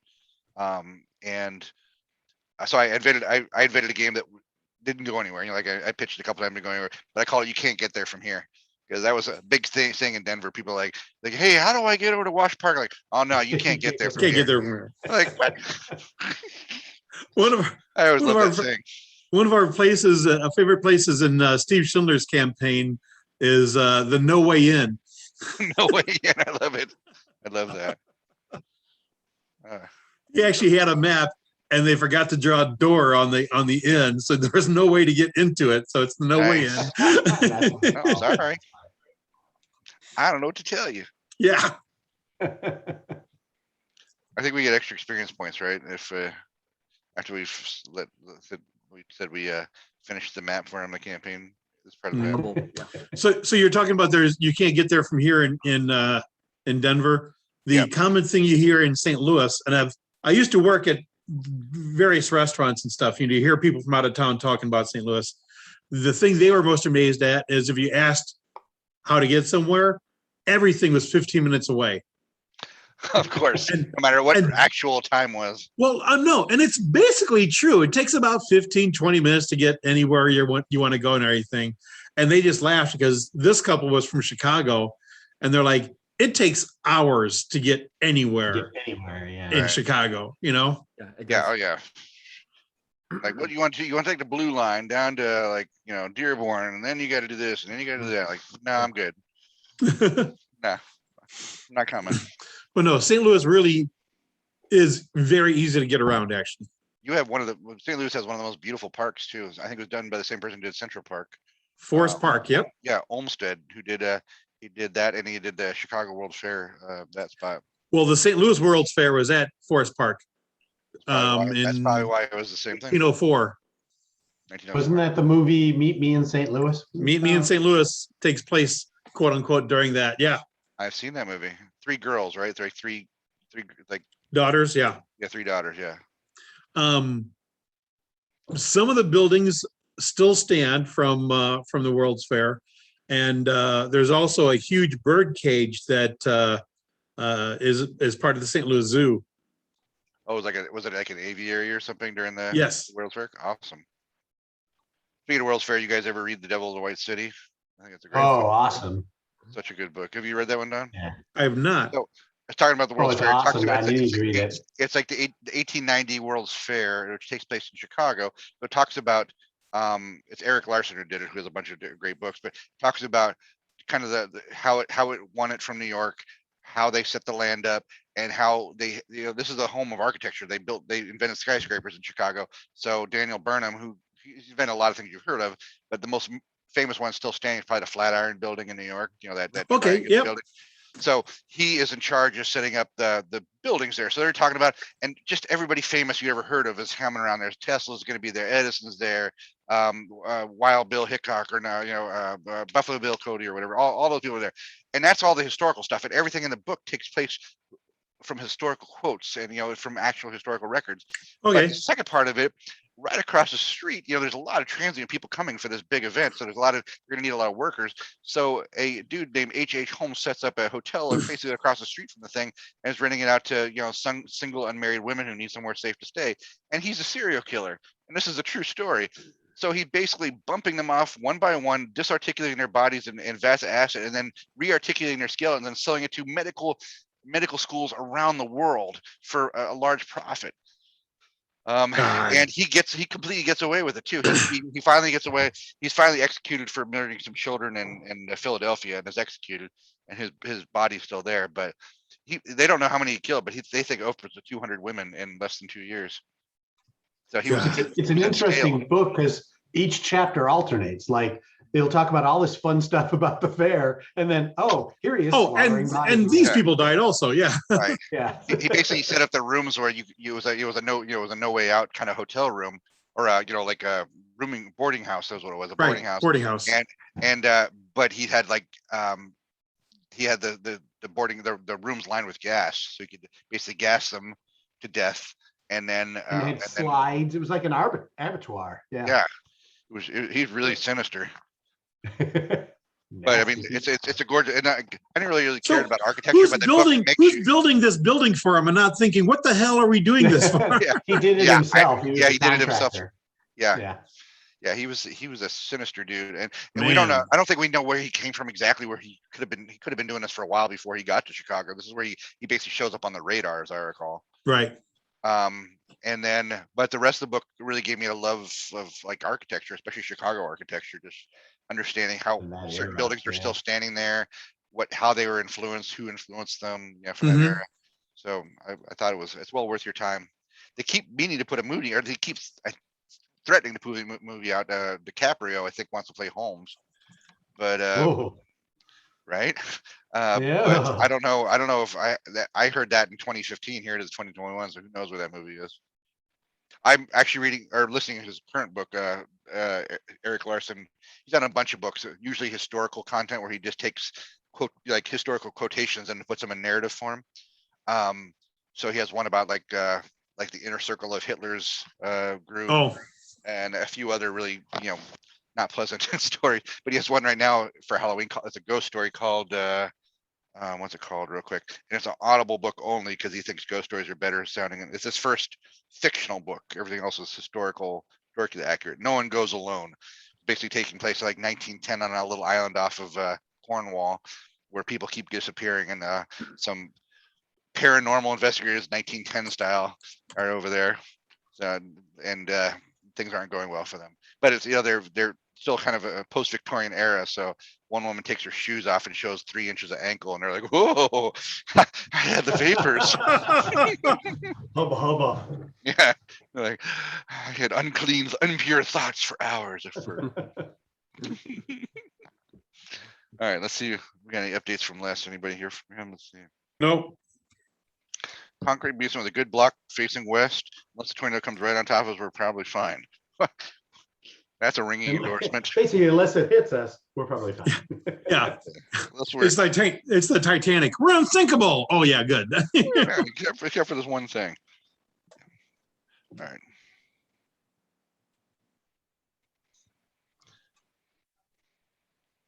Wow.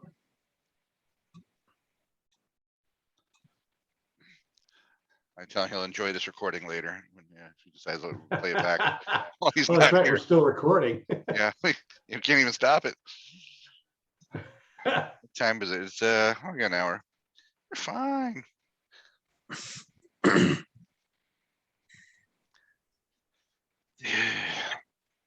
You guys just went to a con last week or the weekend before, Don? Didn't you? Archie Con? Yeah, Archon a couple weeks ago. Les and I actually DM several sessions. That's awesome. Yeah. I'd like to DM again at some point, but it's been now 15 years since I last picked up the put up the screen, but I DM'd for probably 15 plus years before that, off and on. Call of Cthulhu, mostly D&D, Boot Hill. You know, I did a couple of Pathfinder Society scenarios, and then I had a session Sunday morning about building a starship for Starfinder. Cool. And then the next session, we have a kind of like a battle royale where the starships fight each other. How was that? Was it fun? It was fun. It was very fun.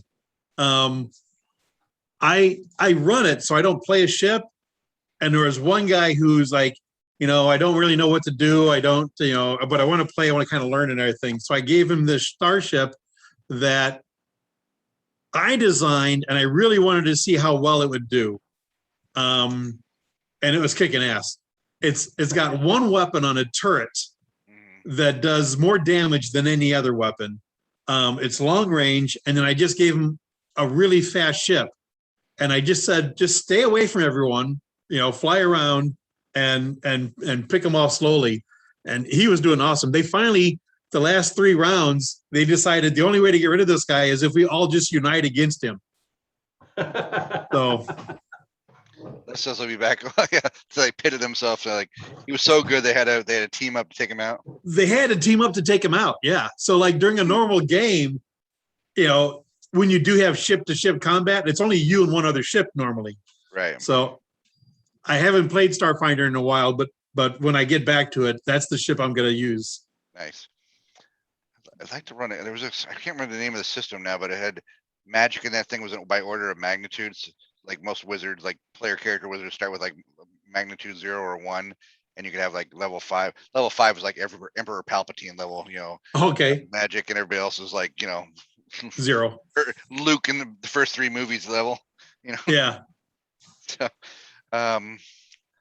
Now, when we get into ship combat here in Traveler, Les is actually going to use a something modeled after Starfinder, because the really cool thing about that is, so Starfinder is an RPG. You've got a bunch of people doing things. When you get on the ship, there's 5 different roles for people. Good, so you've got That's awesome. 5 different things each person can be doing each round. Yeah, so it's not just one guy running a ship. Huh? That'll be fun. That'll be like skill challenge kind of thing where you're working. Yeah. That'll be fun. Yeah. That'll be fun. I look forward to that. I hope you were going to say Starfleet Battles, because if any of you ever subject yourself to that, I don't have enough time left in my life to play another game of Starfleet Battles. Oh, I know. I've played them. Freaking, my wife played. That's where I met her. I hadn't been around my game group forever, and well, look at this man. Oh. Anyway, she was playing Starfleet Battles, and I met her. Nerd. Somebody mentioned Starfleet Battles. That takes precedence over any tornado. We survived. Okay? Yeah, we're right. fine. It was so there was a minute. I mean, I had you guys on mute so you couldn't hear it, but it was the running and the screaming. Well, no, it was really windy and a lot of thunder, and you could hear the rain just like hitting the windows upstairs real hard. And now it seems to have passed. It's passed. I think the worst of it was south of us, and then it's passed to the southwest. That's what I told him. I was looking at weather maps, and the worst of it was south of you guys. But yeah, the one big rain is coming right to land on him there. Yeah. Is it that? So they're supposedly we're still under tornado watch until 10:15, but everything looks pretty good. So. Okay. Well, let us know if you need to jump off again. You could play this part of the recording back later and be entertained with our fun antics. Just had fun chit chat. Yeah, fun chit chat, various topics. He was talking about if we ever do ship combat, how you're going to use the Starfinder rules and explain how it's going to work. And I was just mentioning, I thought you were going to say Starfleet Battles, and I don't have enough time in my life to play another round of Starfleet Battles. Like, there's not enough sand in my hourglass to play another round of sand. It takes for freaking ever. I love Starfleet Battles, but I always suck at Starfleet Battles. I'm not very good at playing it. I don't win, and so eventually I was just like, I have to give this game up. It's becoming an ego problem. I think I'm still in turn 4 since 1991. Right? We just haven't gotten around to turn 5. I'm a Tholian. I'm on the edge of the map, and it's going to take me a while to get over there. I did use so the impulse chart, the 64 and the 32 impulse chart for Starfleet Battles, where it allows which really is a pretty good way of working with simultaneous movement at different speeds. from a gaming standpoint. So we ended up using that. Years ago, we had a as part of the 13, I think it was the 13C campaign. We had a chariot race, a no rules chariot race, and which was great. But we to sort of to determine the who moves when and what we use. I use I use the 32 impulse chart from Starfleet Battles to sort of declare. But yeah, that was a 2-session game. 2 Fridays we had that game, and boy, that thing, there was a lot of crazy shit happening. Yes. Yes. I think probably the best one is Scott, who was playing a druid, did a 1-2 punch against one of the opposing chariots, where he uplifted the horse or one of the horses that was driving the chariot. So there were 2 horse chariots. So he uplifted one and essentially gave it intelligence and forced it to stand on 2 legs. Anthropomorphic. Yeah, it anthropomorphized the horse, and then he hit the horse with a diarrhea spell. Explosive diarrhea. Which meant that the horse basically explosive diarrhea'd everybody in the chariot because it was directly behind him. That caused them to veer off and crash into one of the walls. But it was awesome. And had it was fun. Explosive diarrhea. Nice. It was fun. It was a fun time for everybody. But that was just one of many instances of things that happened during that race. So there was one, somebody did create pit like directly in front of one of the chariots. It was like a 30-foot pit, and they just went right down into it. So some of the chariot teams had people in the stands casting spells at the opposing charioteers. Right. So it was pretty cool. No holds barred. No rules. Yep. And there was betting. So we put odds and can't have chariot racing without betting. Yeah, and there was wagering. You guys won of like 1,200 gold pieces on that thing because nobody expected you guys to win. So we had a pretty amazing firefight, Les, but you'll be glad to know we're just winning. I heard Pious Whiskey guy grabbed the pitchfork, ran out there, and killed everybody. We'll sing songs in his memory. All right, where were we? As I recall, Coffin was eyeing this dog right here. That's where we were. Okay. And then there was the fourth wave of zombies. No. The last thing you said is this thing puffed over here. Yeah. That circle, and then you dropped out. Yeah. Okay. So so there was another group of zombies came through the alleys over there on near those things. It looks like they were all of these guys were sort of off in the field back there. It's like farm fields. So they come through here, and one of them sort of crashed right into one of those mushrooms, and it went. And I don't know if can you see, that's kind of a weird color. No, we see it. You can see it. Okay. But yeah, it's about a 10-foot radius. Yeah, it's much bigger, and there's a lot of these mushrooms kind of scattered about. So it definitely reacted because of contact, though. Right. The problem is there's one right on the freaking hood of the truck. Yeah. I don't know who put one there, but it was a devilish scheme on somebody's part. All right. So that was them. I think, who is this guy? Oh, it's those guys. So next group is group 1. So these guys. I hate to ask this, but are the crates metal or wooden? I mean. They're metal. And so these are modern crates. They're not. Okay. They're not from this planet. So these are essentially metal and plasticine. They're designed to be moved by essentially gravitic hoverboard platforms. Forklifts. Yeah, gravitic forklifts. Oftentimes robotically controlled. So they have those big sort of like hooks on the sides where the things can go in. But they're made out of metallic elements and plastic infused alloys, right? Yeah. So pretty heavy. 3 dwarves, 3 Tewfickers were able to lift 1 though. So your guess is that medicines themselves don't weigh a ton. But there's a lot of it. Yeah, and the crates also. Yeah, and the crates are substantive. So 1, 2, 3, 4. All right, these guys keep moving forward. As they approach, and they are definitely approaching the stairs to try and get up on the platform. Weber, you are up. All right. I don't have any better shot on the dog that he does, right? A little better. It'll be -1 for you, but it's still sort of up against the platform and below. There's wood in the way. I mean, I don't want to waste a ton of bullets, but I think it behooves us to keep Mr. Spory Dog off us. So I'm going to try to take a shot at it.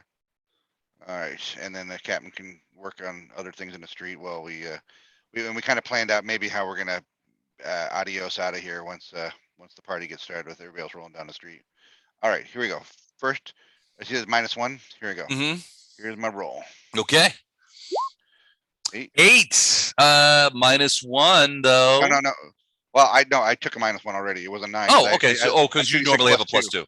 Gotcha. Right. All right. 8's still a hit. Boom. Who was your target? Doggy in the window there. The dog. Okay. Sounds good. All right. Not 8 great. points. Not a great shot. You winged him, but did not kill him. And he is coming around. He's going to leap up there probably here in a minute. Okay. When they get Coffin wants to point out, he goes, can you say he wants to say, as a free action, let's say, he wants to, if the dog goes down, he wants to close his window so it doesn't blow up in the window. Okay. Do you want, so the dog, so Eric, the dog is still below the platform, right? So the platform comes here and the dog is sort of standing here, which makes it more difficult to hit, especially from the angle that you're at. But the explosive pressure of the spores it's not going to be sufficient to get up to that window. I think if you just lean out a little bit and yeah, just big deep breath. Yeah. Oh wait, no, the other way. Yeah. Right. All right. So Weber, you shot that guy. You to move or anything? No, I'm grabbing my bayonet ready to repel if he tries to enter from my area. Gotcha. Don't touch my area. That is the watchword here. I don't know if Matt ever told you, but that was the name of our trivia team in New York. What was we it? almost set that place on fire once. That was funny. That was funny. They were like, God, it smells like something's burning in here. So what happened is they had to put these like romantic candles on the table. We're playing a trivia game. We've been drinking. There's plates all over the table, and somebody's put their napkin directly on top of one of those candles. And we're just answering a bunch. We're like high fiving each other, like because we're crushing this field at this point. And something smells like it's burning in something. Yeah. Like, yeah, that was great fun. to see you guys. Really glad you're here. All right. Next up. Yeah, thanks for playing. Dogs. All right. This dog is gonna go 1, 2, 3, and it bonks into that door. 1, 2, 3, 4, 5. Yeah, he's gonna get here.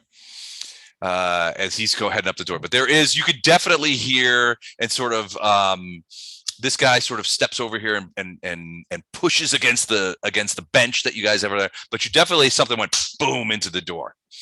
And it was Coffin and Weber, you guys can both see it's that dog that Weber just shot. Mehmet, Mr. Tam, what are you doing? Give me a quick intelligence check, would you? That's okay. I'd rather Hold on. not. I'd rather not. I've clicked on it. I'm just waiting for it to show up. There it goes. 8. All right. See this fella down here? Yes, I do. So walking along the tracks, you see one of the creatures come around sort of the back of the train. So the train, imagine that there's a train on these tracks. I'm sorry, very, very sorry about this. And that it's parked a little bit north of the tram. You guys remember had to get out and kind of get it. You just almost missed it, but you kind of came back to the back of the train. So the train stops around, let me see here. The train stops around here. The back of the train is about right here. And then the rest of the train is this way. Okay. This guy is coming around the back of the train and heading towards the platform, which is still elevated. So you're not sure if he'll be able to climb up there or not, maybe, but he is wandering around back there. Okay, now he's how tall? But so he's about 5 feet tall. Okay. Maybe a little less. Because remember, these are locals. I'm gonna ready an action. Okay. So when he gets to the thing and starts to lift himself up, yeah, that's when I'm gonna fire at him. Okay. All right, so you're readying an action. All right, remind me of that. So I'm actually gonna put you as an R. Okay. So that you'll jump back in. All right. All right, so that's what you're doing. Do you let everybody know or nah? Nah, No, it'll not be a yet. No. surprise. Hold on. Okay, 1, 2, 3. I'll actually open the window rather than breaking the window. Okay. So I'm going to fire through it. All right, no problem. End of the round, we go into round 3. Captain Black atop the thing. You can see that there does seem to be several groups of these zombies moving forward into the area. The first group is getting actually quite close. You also do know that there is a dog right below you, essentially on the porch, and Yeah. it's sort of like bonking into the thing. It's not knocking or anything, but it's like sort of using its head to sort of like kind of kabonk in there. Man, it Doesn't sucks seem to that be they a didn't get huge this threat right now. vaccine distributed. The vaccine's right there, guys. You've had one job. I'm going to try to take out the last unwounded dog. Okay.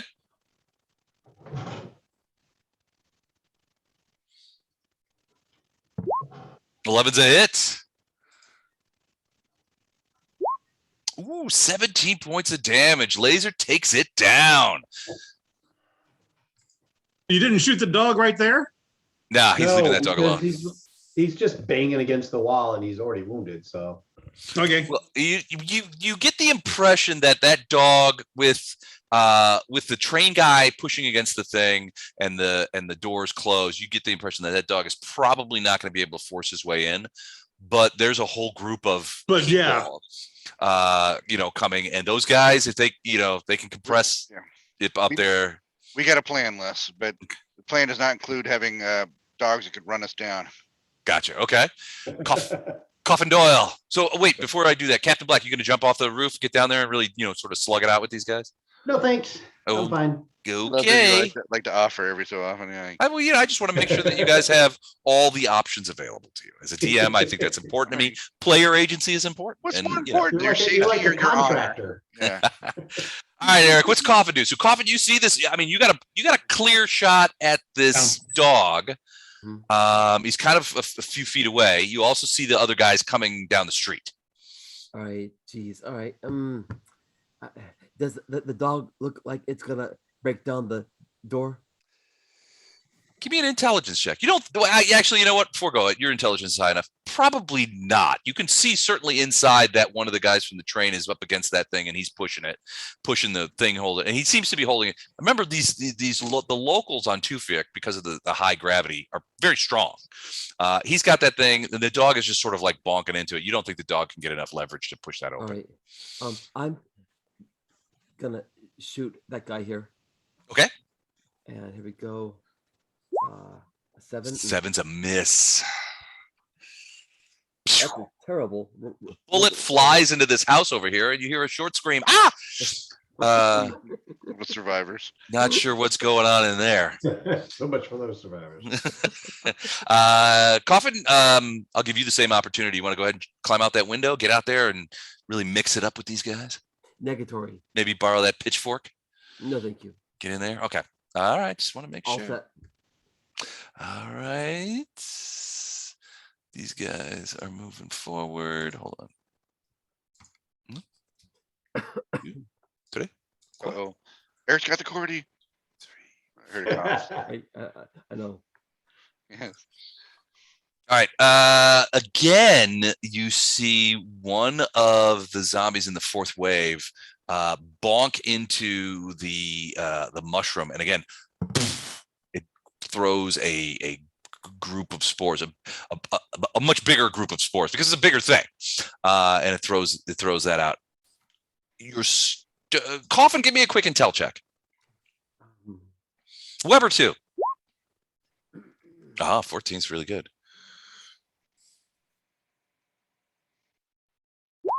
11. Okay, both of you are now worried that if any of these zombies stumble into the mushroom that is on the truck, it could sporify that entire truck.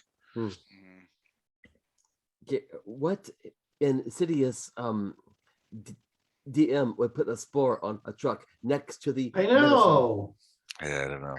medicine. Oh my It's- God. That kind of one right there. Notice he did not call for charges of malfeasance. Yeah, I'm not doing that again. Once you have one charge of malfeasance laid on your feet, I mean, it's like, you don't do it anymore. All right, so those guys before they bonked into that. Then it's it's the close guys. 1, 2, 3, 4. 1, 2, 3, 4. 1, 2, 3, 4. Let's just go ahead and send those to the back. So they're basically stumbling over these dogs, which are still there. They're just walking on top of them. 1, 2, 3, 4. So he's there. 1, 2, 3, 4. 1, 2, 3, 4. And they're all homing in on it. 1, 2, 3, on the stairs. This guy's closest. He's going to be up at the door next round. Maybe. All right. Weber Jix. All right. Dog's still right there, right? Yep. Bonk. Can I get an angle Bonk. where I'm sitting to take a Oh, shot? sure. At him? Sure. You stick your arm out. Boom. Yeah, I'm doing that, and then I'm immediately closing the window. Okay. Okay. And I'll remind everyone, close the windows. And here we Coffin, go. I think your window is still closed. Do I get any bonuses for him being point blank? You do actually. Point a blank, plus- close range is +2. All right. Okay. Big bucks, no chucks. There you go. 11 is a hit. All right. 13 points of damage. That will kill it. You shoot it right through the head. It falls to the ground. You slam the window shut, and a few seconds later, poof. I will now. That was the last two I had in the chamber. I think I had, if I counted. Wait, was it 6 or 10? 10 rounds or 6? And It's 10 rounds per magazine. I good. Okay, I'm good. A little bit more here. Okay. Still got some bullet toes. All right. That's Weber. All right. So these guys are actually, I think I'm out of dogs, aren't I? you are out of dogs. That How'd that stinks. happen? All right. So these guys are going to join with those guys and move together. 1, 2, 3, becoming a larger Cordy Hordy. I just invented that. 1, 2. Sell T-shirts. Patent it. It's instead of a what is the I'm a part of the Cordy Hordy. like some of those, a music festival. It could be a music festival. Did you guys go to Cordy Hordy this year? It was Dude, it was fantastic. amazing. I took so much X. Tam, what are you doing? Not taking X. You're still on readying your action, correct? I'm ready to action for this guy. He hasn't moved. He hasn't moved yet. Well, he moved earlier in the round than you did. So Well, it's gotten back to me though, and he still hasn't moved. why hasn't he moved? I don't know. I don't control him. Oh, he's part of Go to those. He's part of those guys. I did move. Forgot to move. 1, 2, 3. I did forget. 1, 2, 3, 4. So he's not quite up there. He's sort of walking towards the thing. Okay. 1, 2. Okay, cool. All right, Mehmet, you staying ready? Yep. All right. Round 4. I can't believe it's only been 4 rounds. I guess tornadoes kind of threw a monkey wrench in the Yeah, system. kind of. Jet Black. Damn you, Mother Nature. Oh, Mother Nature, you have screwed me for the last time. This guy here. Okay.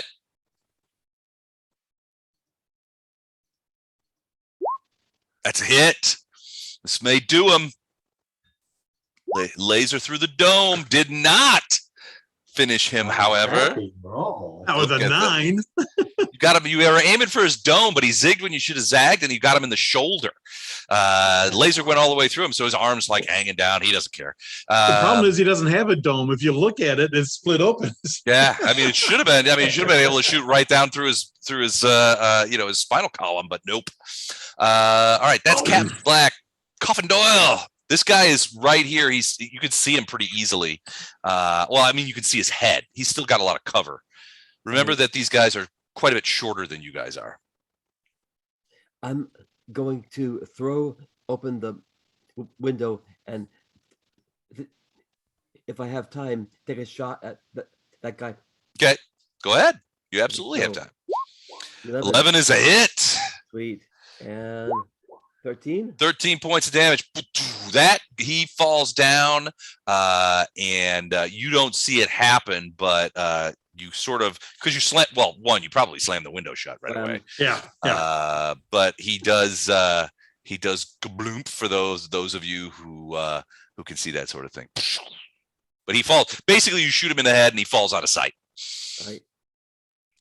Anything else? I'm gonna stand at ready. I'm choosing my next target.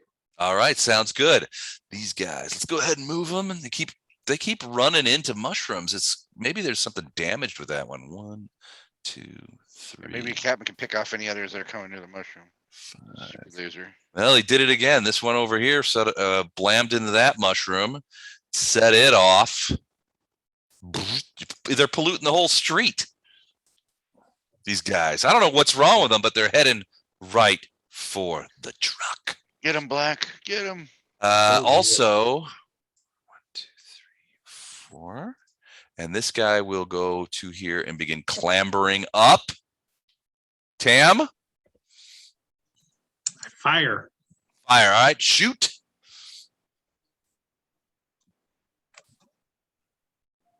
What are you What are you firing, by the way? What do you have? A body? A body pistol. Okay.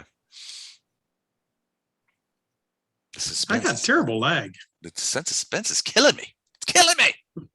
Yeah, I suddenly have bad lag too. Tam rolls an 8. That's a hit. Okay.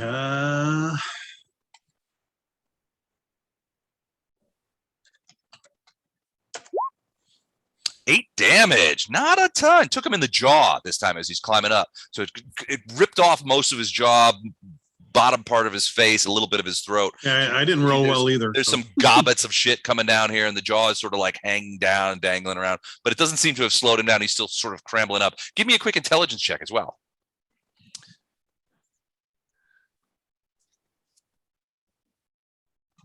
Or somebody who can roll fast. Oh, here we go. 9. So yeah. So in addition, after you shoot this guy and you're looking, your window is still open, and you hear the sounds of what sounds like clawing on wood coming from the north. You can't see anything because of the angle you're at. Okay. But there might be another one up there, getting up on the patio too. All right. That's those guys, and we're gonna put Tam here. Sam's like, I'm not telling nobody. And then I'll handle it. Well, all. you guys did hear me fire out the window. Yes. 2, 3, 4. Uh-oh. Wait a second. Uh-oh. Boom! You hear a big hit on the door, and you see the guy come backward, and the train guy throws his shoulder against that thing, and he's holding it back. And then you hear another boom against that door Uh-oh. as you begin to see it sort of bow inward against the pressure that you guys are holding on. And he's like, I can hold it. I can hold it. I'm telling you, I can hold it. Oh boy. Uh-oh. My turn next. Okay, I have a plan here. Weberjick, it's your turn next. You see these guys. Right. So there's one up against the door. These other guys are just crowding in behind him, and they're just jamming up against each other. And you think that it may not be the bashing of the door that the guy's doing, because he's like, boom, boom. It may be that the pressure from all these guys sort of compressing themselves against the door may blow it backwards and open it up. Got it. I got it. So 2 things. 1, pious whiskey guy. Yeah. How much whiskey you got on you? Well, I've got plenty. And he reaches in and he throws but it's now the time. Said, take a little medicinal sip, but the rest goes to a greater cause. Pull those curtains down over there. Put it in that trash can over there. We need to set this whole building on fire. This is we're gonna take as many of them with us as we can as they crowd up on here. But it's gonna help mask our escape. Once Tam clears the back way for us, which I know he's got covered, it shouldn't be a problem. But start doing that. It'll probably take a round or so to get the Who else is there? Pious Whiskey Guy. Where's our floater lady? Yeah. If I need to clear the back way, I'm going to need help because I can't, Well, you should shout that. You should shout that out then. I need help, guys. I'm If busy we're gonna light the building on fire, I need help. So what I like is there's a narrator about to come in on this video that goes, Weberchicks has decided to light the building on fire and not tell Captain Black who's on the roof. Let's see what happens next. Yeah. He'll know. He'll get the message. Yeah, he's No. like, yeah, so Captain Black's on the roof's like, what is that smoke? All right. So Why are my yeah, feet so on fire? That's All my right. free action. I'm telling him to do this. Pull the curtain down. Break up a little bit of that wood over there. Put it over here. We're gonna light this candle in a minute. All right. And then simultaneously, I'm gonna heroically pop that window open and put a bullet in this fool's head. All right. So Pious Whiskey Guy takes a long drink, dumps the rest of it in the trash can, throws a few papers and stuff in there. I didn't tell him to light it. Well, he goes and grabs one of the Lucifer matches that Mehmet. He gets one from Mehmet. Thanks, Mehmet. Now remember that Mehmet. There's over by where There's he a bunch is. of kerosene and some There's- matches. Yeah, There's a couple of gallons of kerosene. Okay, we need some of that kerosene with us, so let's take at least one. we're gonna gallon with take. us. We're gonna take a couple of gallons with us. Yeah. Let's start pouring on the floor over here, lady who's not doing anything useful. And don't light the match yet, not till I say go. And now I'm rolling out the window. I pop out with a quick shot and then back in. All right. So she's pouring the kerosene out on the floor. Yeah. Yep. Okay. All right. Cool. Maybe somebody else wants to shout at the captain while I'm doing this. Here I go. Shooting the zombie. 12. 12 is a hit. Which zombie are you one? The run right by the door? Run right to the door. Yeah, I put it Okay. right into his mouth, or on the side of his head, and then I close the window. Okay. 10 10 points. points. It hits him. It hurts him, but he's still standing and he's still pressing up against that door. In fact, now as the guys behind him sort of mush inward, he's essentially now the battering ram. All of them are sort of pushing him into this thing, and so he's kind of like up at the door like this, kind of like. But He's conversely, still- if we kill him, then he becomes difficult terrain for the rest of the time. It's possible, yeah. Well, there's already a dead dog there too, so he is getting a dead zombie dog. So, all right, cool. So you've got on one hand, you've got this woman who is now dumping kerosene out onto the floor. So we'll just go give her a 1 meter radius of kerosene that she's standing in the middle of. So she's dumping the kerosene out. Pious Whiskey Guy has a trash can full of whiskey soaked paper. Both of them have Lucifer matches, and they're just waiting for the command to abandon the captain and fire this place. Perfect. Wouldn't be the Guys, first time. Yeah, he said he wanted to go out like a man, a blaze of glory. All right. Next group moving through. 1, 2, 3, 4. There we go. So they are moving up the.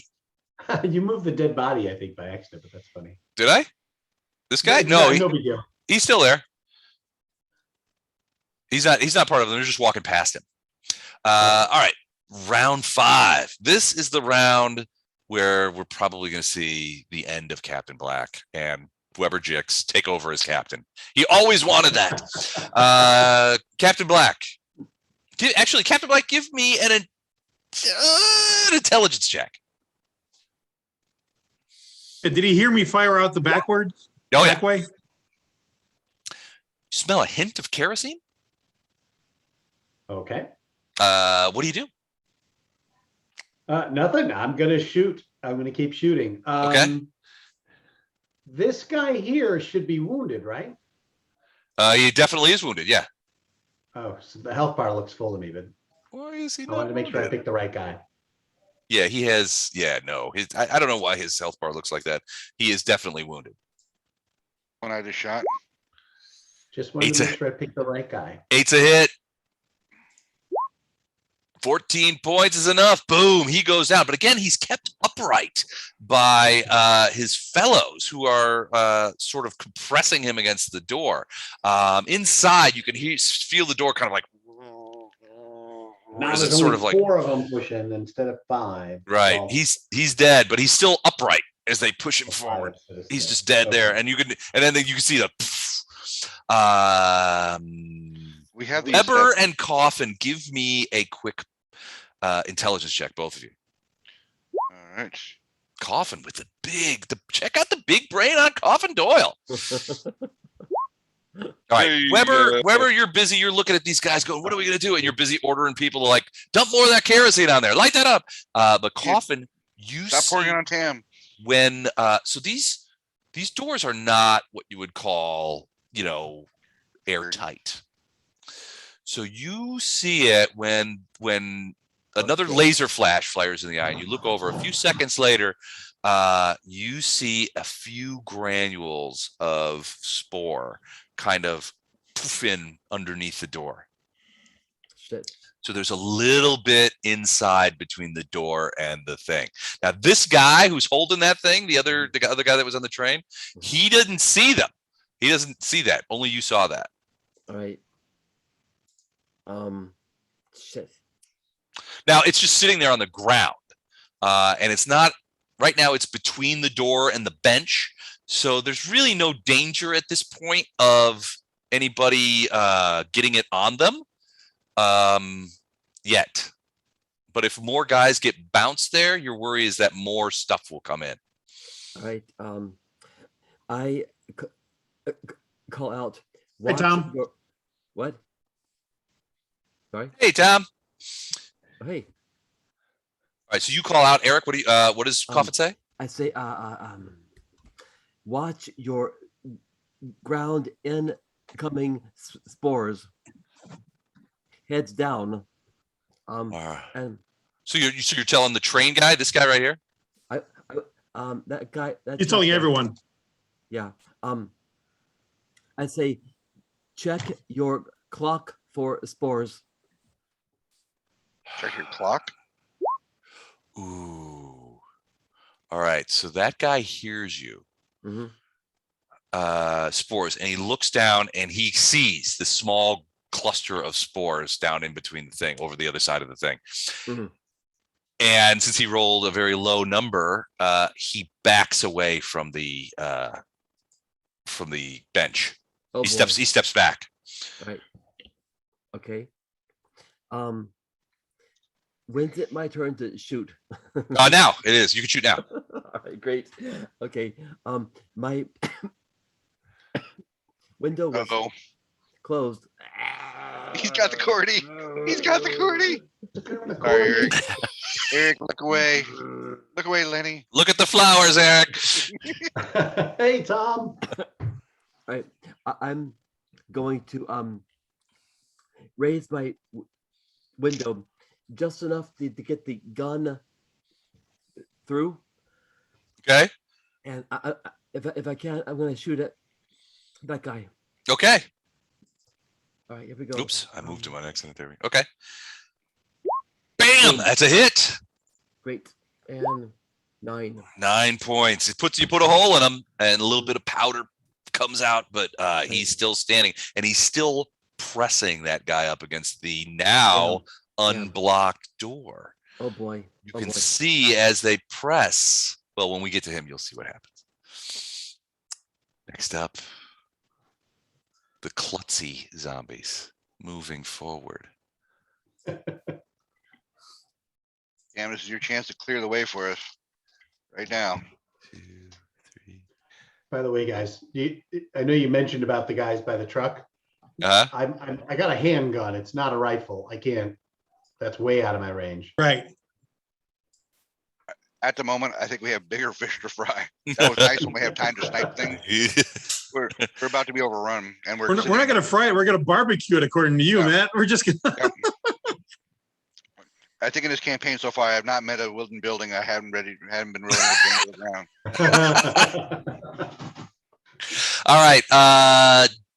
Don Tam sees that one creature manages to climb up, and now it's sort of prone, but it's standing back up to get on its feet, and it will be moving towards you momentarily. It definitely sees you, and that's who it's approaching.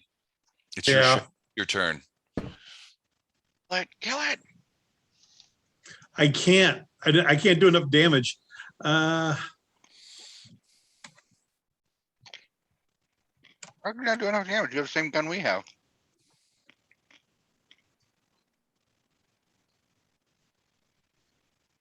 Come on. Come on. Did you roll and it's taking forever? There we go. That's Oh, it? there you go. Nice.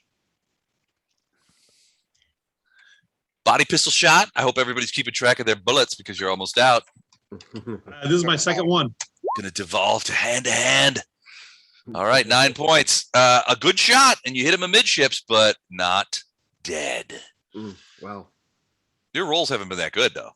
No. Yeah. And he's approaching. He's coming closer, and you can hear the same sort of sounds to the north of you. You still can't see anything over there, though. All right. Hold on a second. So these guys move forward, and they are pressing the body of this guy. The pressure, let me see here. So I'm going to roll a to hit roll to see if they manage to push open the door. If they do, it's going to be straight up 2d6. 8 or better means the door opens up. All right. So Coffin, you see the door sort of begin to push forward, and the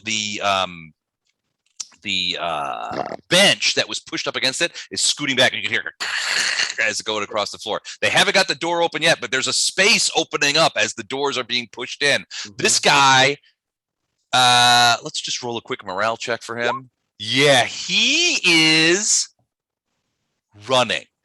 So where does he go? He actually goes over here to the door that Pious Whiskey Guy is at and begins opening it up. We gotta get out of here, he yells. We gotta get out of here. They're everywhere. They're gonna get me in here. They're gonna get us sick. We're gonna die. And he begins opening that door. He will have that door open and we'll run out next round. So I'm just gonna give him a quick. We found our human sacrifice. So he is panicking. Pious Whiskey Guy is like, trust in the Lord, you big idiot. But he's like, I can't do it. Shit. Right. So that is those dudes. Hold on a second. Let me put him up here. Weber, is it your shot again? That can't be Whoever right. survives this, he's gonna marry one of these townsfolk women. You gonna stay on Tewfick? No, I like these little short, strong women. All right. Let's see. All right. I think it's time to abandon ship here, guys. What do you think? I think we don't know what's north of us now. That's where I wanted to go. When you were gone, last we were planning out going this way. I can barely hear you. Sorry. How about There that? we go. There it is. I was chewing granola, so I didn't want you to hear me. I wanted to bail out right here, but now we don't know what's out there. Well, there's several other buildings, including right here, is the big sort of bar / casino area for this town. And then there's other buildings of indeterminate use, but there are several buildings around the town square that could be used as protection. The problem is getting there. I'm just saying there was a plan while you were gone, Les, and the plan is now falling apart. So, I'm gonna shout up to the captain. We're lighting the building. All right, Captain. All right. Captain Black, you hear Weber inside saying, "We're lighting the building." Oh. Coffin Doyle, can you double check this way and we see the way is clear? I will throw my weight into this thing and do my best to hold it back. I know I'm not as strong as at least a regular town. So how strong are the Cordies? Do we have an idea? Are they equally as strong? They're strong. They're Yeah, strong, but zombie form, they're just kind of ambling though. Yeah, they're not. I mean, if these were conscious people, locals, they'd be blasting through that. You wouldn't be able to hold it. They're compared to normal gravity humans, they're immensely strong. These guys are just sort of like pressing themselves into it. So it's more, they're strong and they have a fair amount of mass, but it's uncoordinated. All right. They can't focus really. I'm going to push my weight against that door and I'm going to fire directly through the door. You're going to fire through the door, through the wood of the door. Okay, cool. Basically, or are you going to fire through where they pushed it open a little bit? Either way, whatever I have the best shot. If there's enough that it's open, I'm going to fire through the door and then put all my weight against that thing. All right. I want to remind you, at the beginning, I was the one who wanted a rudimentary mask. So I made some sort of rudimentary mask for my face. Okay, so what do you got? Like a Think piece of of it- cloth or something? Yeah, think it was the first 2 months of COVID. Whatever you had then, that's what I'm wearing. Paper towel with a rubber band kind of thing. Okay. Gym sock on my face. All right. So I moved to here. You're shooting through the gap in the door. I was like, get ready to get out of here. And I'm not saying to light it yet. Don't light it yet. And I'm going to shoot this sucker right here. Okay. Yeah. All right, here we go. Still +2 or no? Because it's point blank. Yeah. Very generous of you. Boom. 10. Okay. That's a hit. 11 points. The bullet lodges in its chest. And there's a little puff of dust that you were like, whoa, and you try and slam. Give me a strength roll. That's your first bonus. Your first score. Yeah, I got it. So So you get a bonus. It's a Yeah. 6, so you get a -2. I forgot I had little spaghetti arms here. Who put the T-Rex in charge of holding the door shut? And I'm gonna roll. So this is gonna be an antagonized roll. So this is the roll you have to beat. All right, so 2d6 -2. No problem. I've laughed it off. Ha! Oh, all right. So stasis. It's still open a little bit, but they haven't pushed forward anymore. Nice little spaghetti arms holding it up. Yeah, and you can see the guys like try to get in, kind of thing. Very gross, very weird. I forgot I have a pitchfork too. I probably would have put it down so I can hold the door. Yeah, it's probably leaning up against the window over there. I'm assuming you closed the window. I closed the window last round after I shot the guy. Remember? So that was the last thing I moved. All right. All right, those guys. think Move. That's it for you. Yeah. In lieu of You anybody gonna else move? giving orders, I'm holding the door shut. In lieu of anybody else giving the orders, I basically asked Doyle to see if the south is clear, and told the people not to light the building yet, but get ready to bail. So, if anyone else Okay. want to give orders, please go ahead. Well, the captain's on the roof, so you just yelled up there, "Captain, we're gonna burn the building. We'll miss you." Your sacrifice will not go unnoticed. Tam's captain now. Which just irritates you. You're like, no. Captain Black, you are up. Well, I'm still gonna take a shot at that guy. Captain's going down with the train station. 9 is a hit. 13 points. That kills him. Tom, But you missed an hour of less Seconds later. hiding out with his family in the basement while we all stood online here. Yeah, we had a tornado warning. Sirens went off. We had to I had to bail a little bit.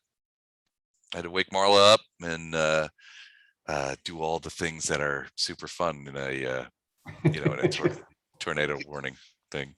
Yeah, we had a hit too. Chester got spacked. The old folks home down there lost part of its roof. Oh, no kidding. Yeah, Did you guys? How bad was it in Belleville? not bad. Okay.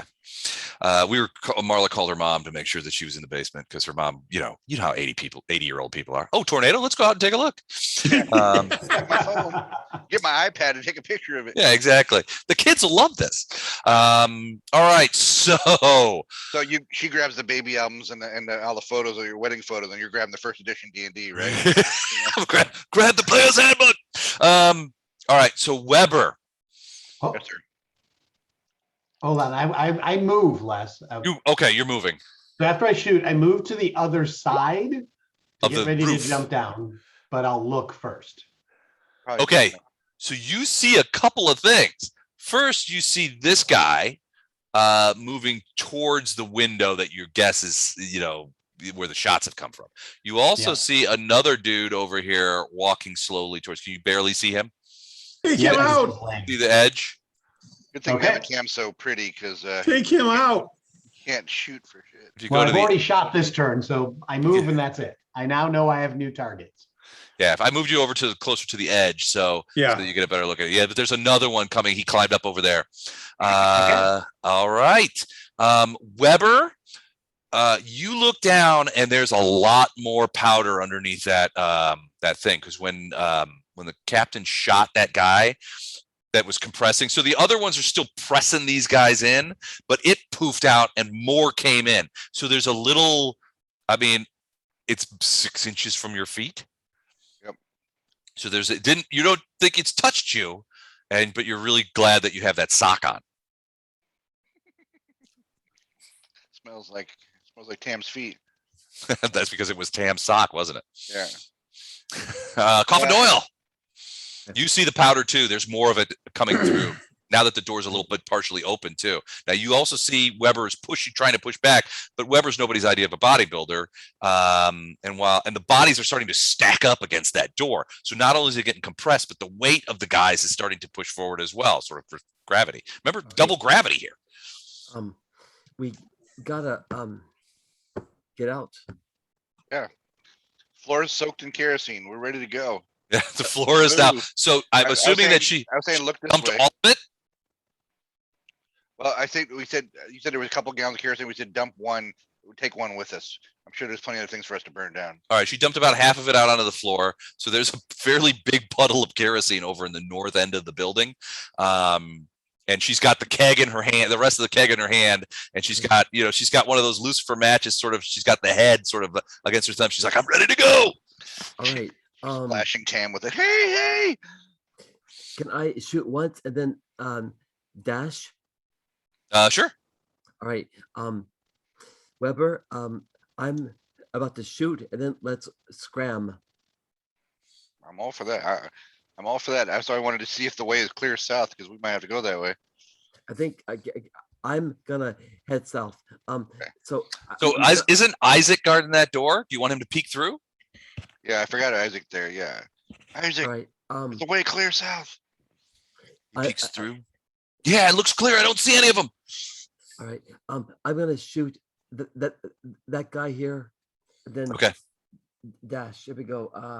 Fix bayonets, Doyle. Boom. That's a hit. Okay, and 8 points. My rolls 8? are horrible. 8 Wow. points. Well, a hit's a hit. Just make sure that you're keeping track of your bulletels. Boom, hits him. I Shoot him got in the the knee. 8. So all right now, Weber, run south. right. And move Yeah, absolutely. out the door. All right. So you blow that door open and you go out onto the platform to the south. Isaac, Look. go. Isaac, go, run. Oh, Isaac's right behind you. He's like, fuck this. All right. So you could roll out there, and Isaac is right behind you, and you get out to the sort of electrical fuel station, and you can see this other guy. Now you guys are on the wood, so it's like boom, boom, boom, boom, boom. You see this creature sort of turn and like, so turns away from looking at Mehmet, and turns toward fungus. It starts moving towards you guys. It's close. It's too close. And it's Kill it. their turn. All right. So Doyle, is that it for you? I'm gonna reload my put in another magazine. Was that your 10th shot? Yes, sir. He's got it. So the magazine drops to the floor. Everything goes in slow motion. You see Coffin checks the magazine, pulls out the other one, slams it shut, pulls the hammer back, and he takes aim at that creature. But it's too fast because it's their turn. Can we all agree that Don Johnson's in Miami Vice was the coolest clip dropper ever? He did Yeah, drop they- some good yeah. clips. Yeah, he'd had a gigantic gun under his whatever pastels he was wearing, and he would just drop it out, slam the next one back home. It's very satisfying sounding. Mhm. It's ASMR clip sounds. Hold on, I can't. It's not letting me move my guys. All right. Let me. Why is that? Because you got too many of them. There's rules about that, Les. You brought too many bad guys. Yeah. If this was a video game, we'd overload the server right now. There's just too many. Well, it's not letting me move. There we go. Here we go. Yeah. All right, now we're cooking with gas. So, all right. So this guy's gonna move. I'm gonna roll straight up 2d6 to see if he clocks into the to the plant on the roof. On the roof. Eight or on the well, not on the roof, on the hood of the truck. He's trying to make our life more horrible over here. At 8 or better, he hits the plant. Oh man. Oh no. Oh no. Oh, That's Well, the truck horrible. doesn't explode. It's just now covered in cordy. It's just covered with spores. That's horrible. I think if we spray it with kerosene and light it, Yeah, we can kill the yeah. spores that way. They're metal crates, so it shouldn't damage the crates. Or whoever of us was infected by then can just sacrifice the rest of their time to go Oh, get yeah. the crates. Yeah, because right now it's looking like 50% of us will be half dead by that time. The vaccine is right there. You blew it up, you crazy bastards. You blew it. You ruined it. Hold on a second. I'm getting a thing here. All right. All right. That's those guys. Oh, wait. So this guy attacks Coffin. This guy, hold on. Let's get him down there. He's going to 1, 2, 3, 4. And he's still moving on Tam. He's not quite close enough to get a thing in there. But this guy's going to try and claw. Well, he reaches out and just tries to grab Coffin. Oh, this guy down here. Okay. And they don't have great decks. So What is this? This is a pool of water? What is it? Right he there? misses him. That is, it's not a pool of water. It's actually the energy transfer thing. It's how the so the train uses electricity. So it has a battery kind of thing that it uses to travel. It doesn't use fossil fuels. They don't use gas here. That Sounds thing lovely. is a large battery that fuels the train. Okay, got him. Missed. Claw reaches out, Coffin. You back up a little bit, and he misses you. But you see him the creature continues to stumble forward. This guy Isaac's like, flip this, and he's like moving out of the way. Hold on, I gotta refresh my shit here. Yeah, I wanted to go north, but we're going south. So look the way they're pushing us right now. Pious whiskey guy, haul ass. You got it. God'll protect you. Hold on, I had to refresh real quick. There was some friggin' in the rigging. Yep. All right, so that was that group. Morale check guy. Let's see what he's trying to open that door right underneath, and I'm gonna roll him another check while all you guys are running south. So he sees south, so maybe he'll change his mind about running out the other door. He does. So instead of opening that door, he actually runs out this way and out onto the platform. He's heading for the stairs. Goes by, just pushing us all out of the way. Yeah, exactly. If no one was to lead, all would be lost. All right, so he does that. Tam, what do you do? This guy is coming right at you. You can see him now pretty clearly. He's coming up. He's he's going to start reaching in there. I say, everyone get the hell out of here. Okay. Everyone, get the hell out of here. Hey, that's I run to here Okay. and fire at this guy All right. because I knew he was there. So Yep. Let's see it. oh yes, That is a hit. The hit. Blow her head off. Blow its head off. 8 damage. All right. So I want you to roll another to hit. To see if what I want you to do is I want you to roll another 2 hit roll. Before you do it, okay. Basically, if you miss, the creature drops at Coffin's feet. If you hit, the shot knocks it off onto the track. onto the track. Cool. Yep. You did. So it knocks it off the building, off to the track, where it explodes in spores. Here's a problem, though. The engineer in you, Tam, realizes that creature's on the track, which means you're not going to be able to move the train without moving it. Well, the train's going north. No, south is the direction you go back to get back to the farm. Well, we run over it then. It could, but if you run over it, it could knock it off the tracks. I mean, you could depopulate. We got pitchforks. We got sticks. We have the technology. We have sharpened stick technology, people. We can handle it. All right, sharpened stick. We're taking this train north, regardless of where it's going. All right. Okay. Last train to Bhutan or whatever. All right. All right, Weber. The pressure on that door picks up again as more fungus zombies. Right. As my free action, I'm like, "Hey, nameless chick over there, light it!" All right. She pops the So first she She all should right. probably step out of the kerosene. Yeah, she steps out of the kerosene. It's coming with her, but I'm just going to turn off Okay. that real quick. I'm on fire. So that's a big poof of kerosene over there. She steps away from it. She's got the keg in her hand, and she's like, "I hope this works." And she thumbs the lucifer match open, and it sparks up, and she throws it into the pool of kerosene, where it immediately ignites. All right. And she got the rest of kerosene in a can. All right. Stay with the group. Go. All right, hold on a second. I gotta get some fire.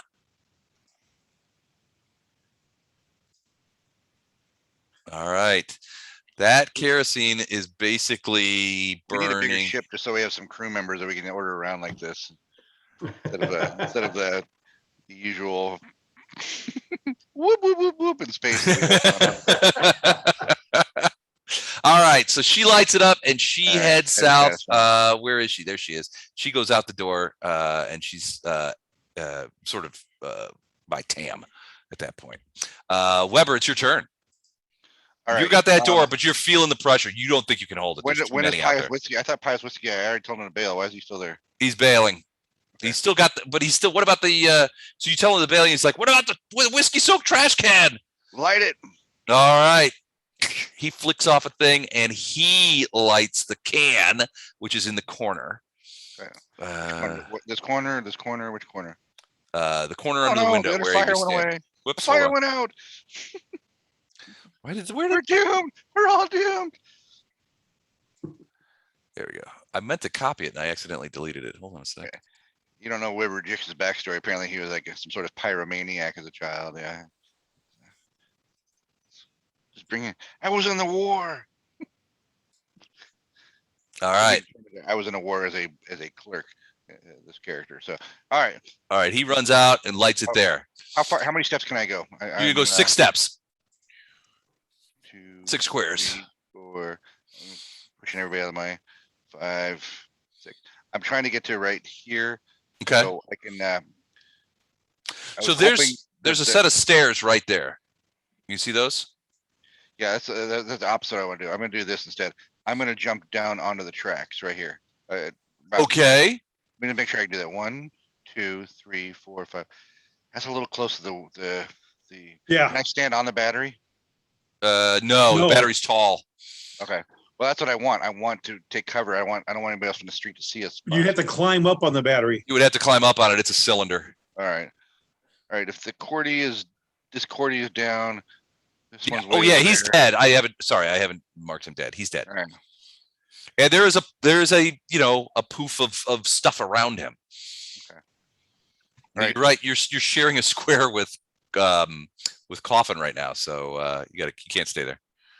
Yeah, I know you guys are friends, but Sorry, Coffin. there you go. I mean, I want to go this way. This is where I want to go. I don't want to get eaten. Okay. So Pious Whiskey Guy and Scaredy Cat are I'll go over here. Whoop! Now I'm sharing a space with him. Okay, here we are. There we go. All right. are headed for the stairs. Here's what I'm saying, you guys. I'm thinking if we clear this guy, depending how fast the building burns and how fast Captain Black clambers down, maybe we can still go north. Because whoever still sees us, we're not in the line of sight of many of them, but whoever still sees us starts coming this way and we adios that way, the building might distract them as it burns. Hopefully Could. take some of them with them. Yeah, could. If you guys are quiet or manage to sort of get under some cover or something or get around the other side of the buildings, it could easily be that the fire is going to attract them, certainly. By the way, pro tip, next time we set some things on fire, make sure we set the door that we know they're going to break into that area on fire. So when we set we Roman candle a whole bunch of them. All right. So that's it for you, Weber? Time. All right. So Weber, these breaks open. So this gets pushed out of the way and a bunch of these guys walk in as the doors bust open. Captain Blacks comes on down. Hey guys. Slam the door, Tim. All right, so there's several inside now, and they are essentially wandering about looking at things. The fire is growing pretty rapidly. I mean, the kerosene and the whiskey was high enough proof where it ignited pretty quickly too. So those fires are growing. Captain Black, you smell a fair amount of smoke as well. And smoke is beginning to pouring out some of the windows, and especially down at the north end of the building. But that's what they do. That's the end of the round. It is 10 after midnight on the East Coast. That went fast. Do you guys? Well, yeah. If you have a half-hour break in the middle for tornadoes, it tends to rush right along. Yeah. Do you guys want to stop here? You want to do another round? No, I got to go to bed. You got to hit it. Okay. Yeah, All right. So we'll stop here, and we will pick this up next time. Thank you. All right, Which glad you and which the I- fam are safe.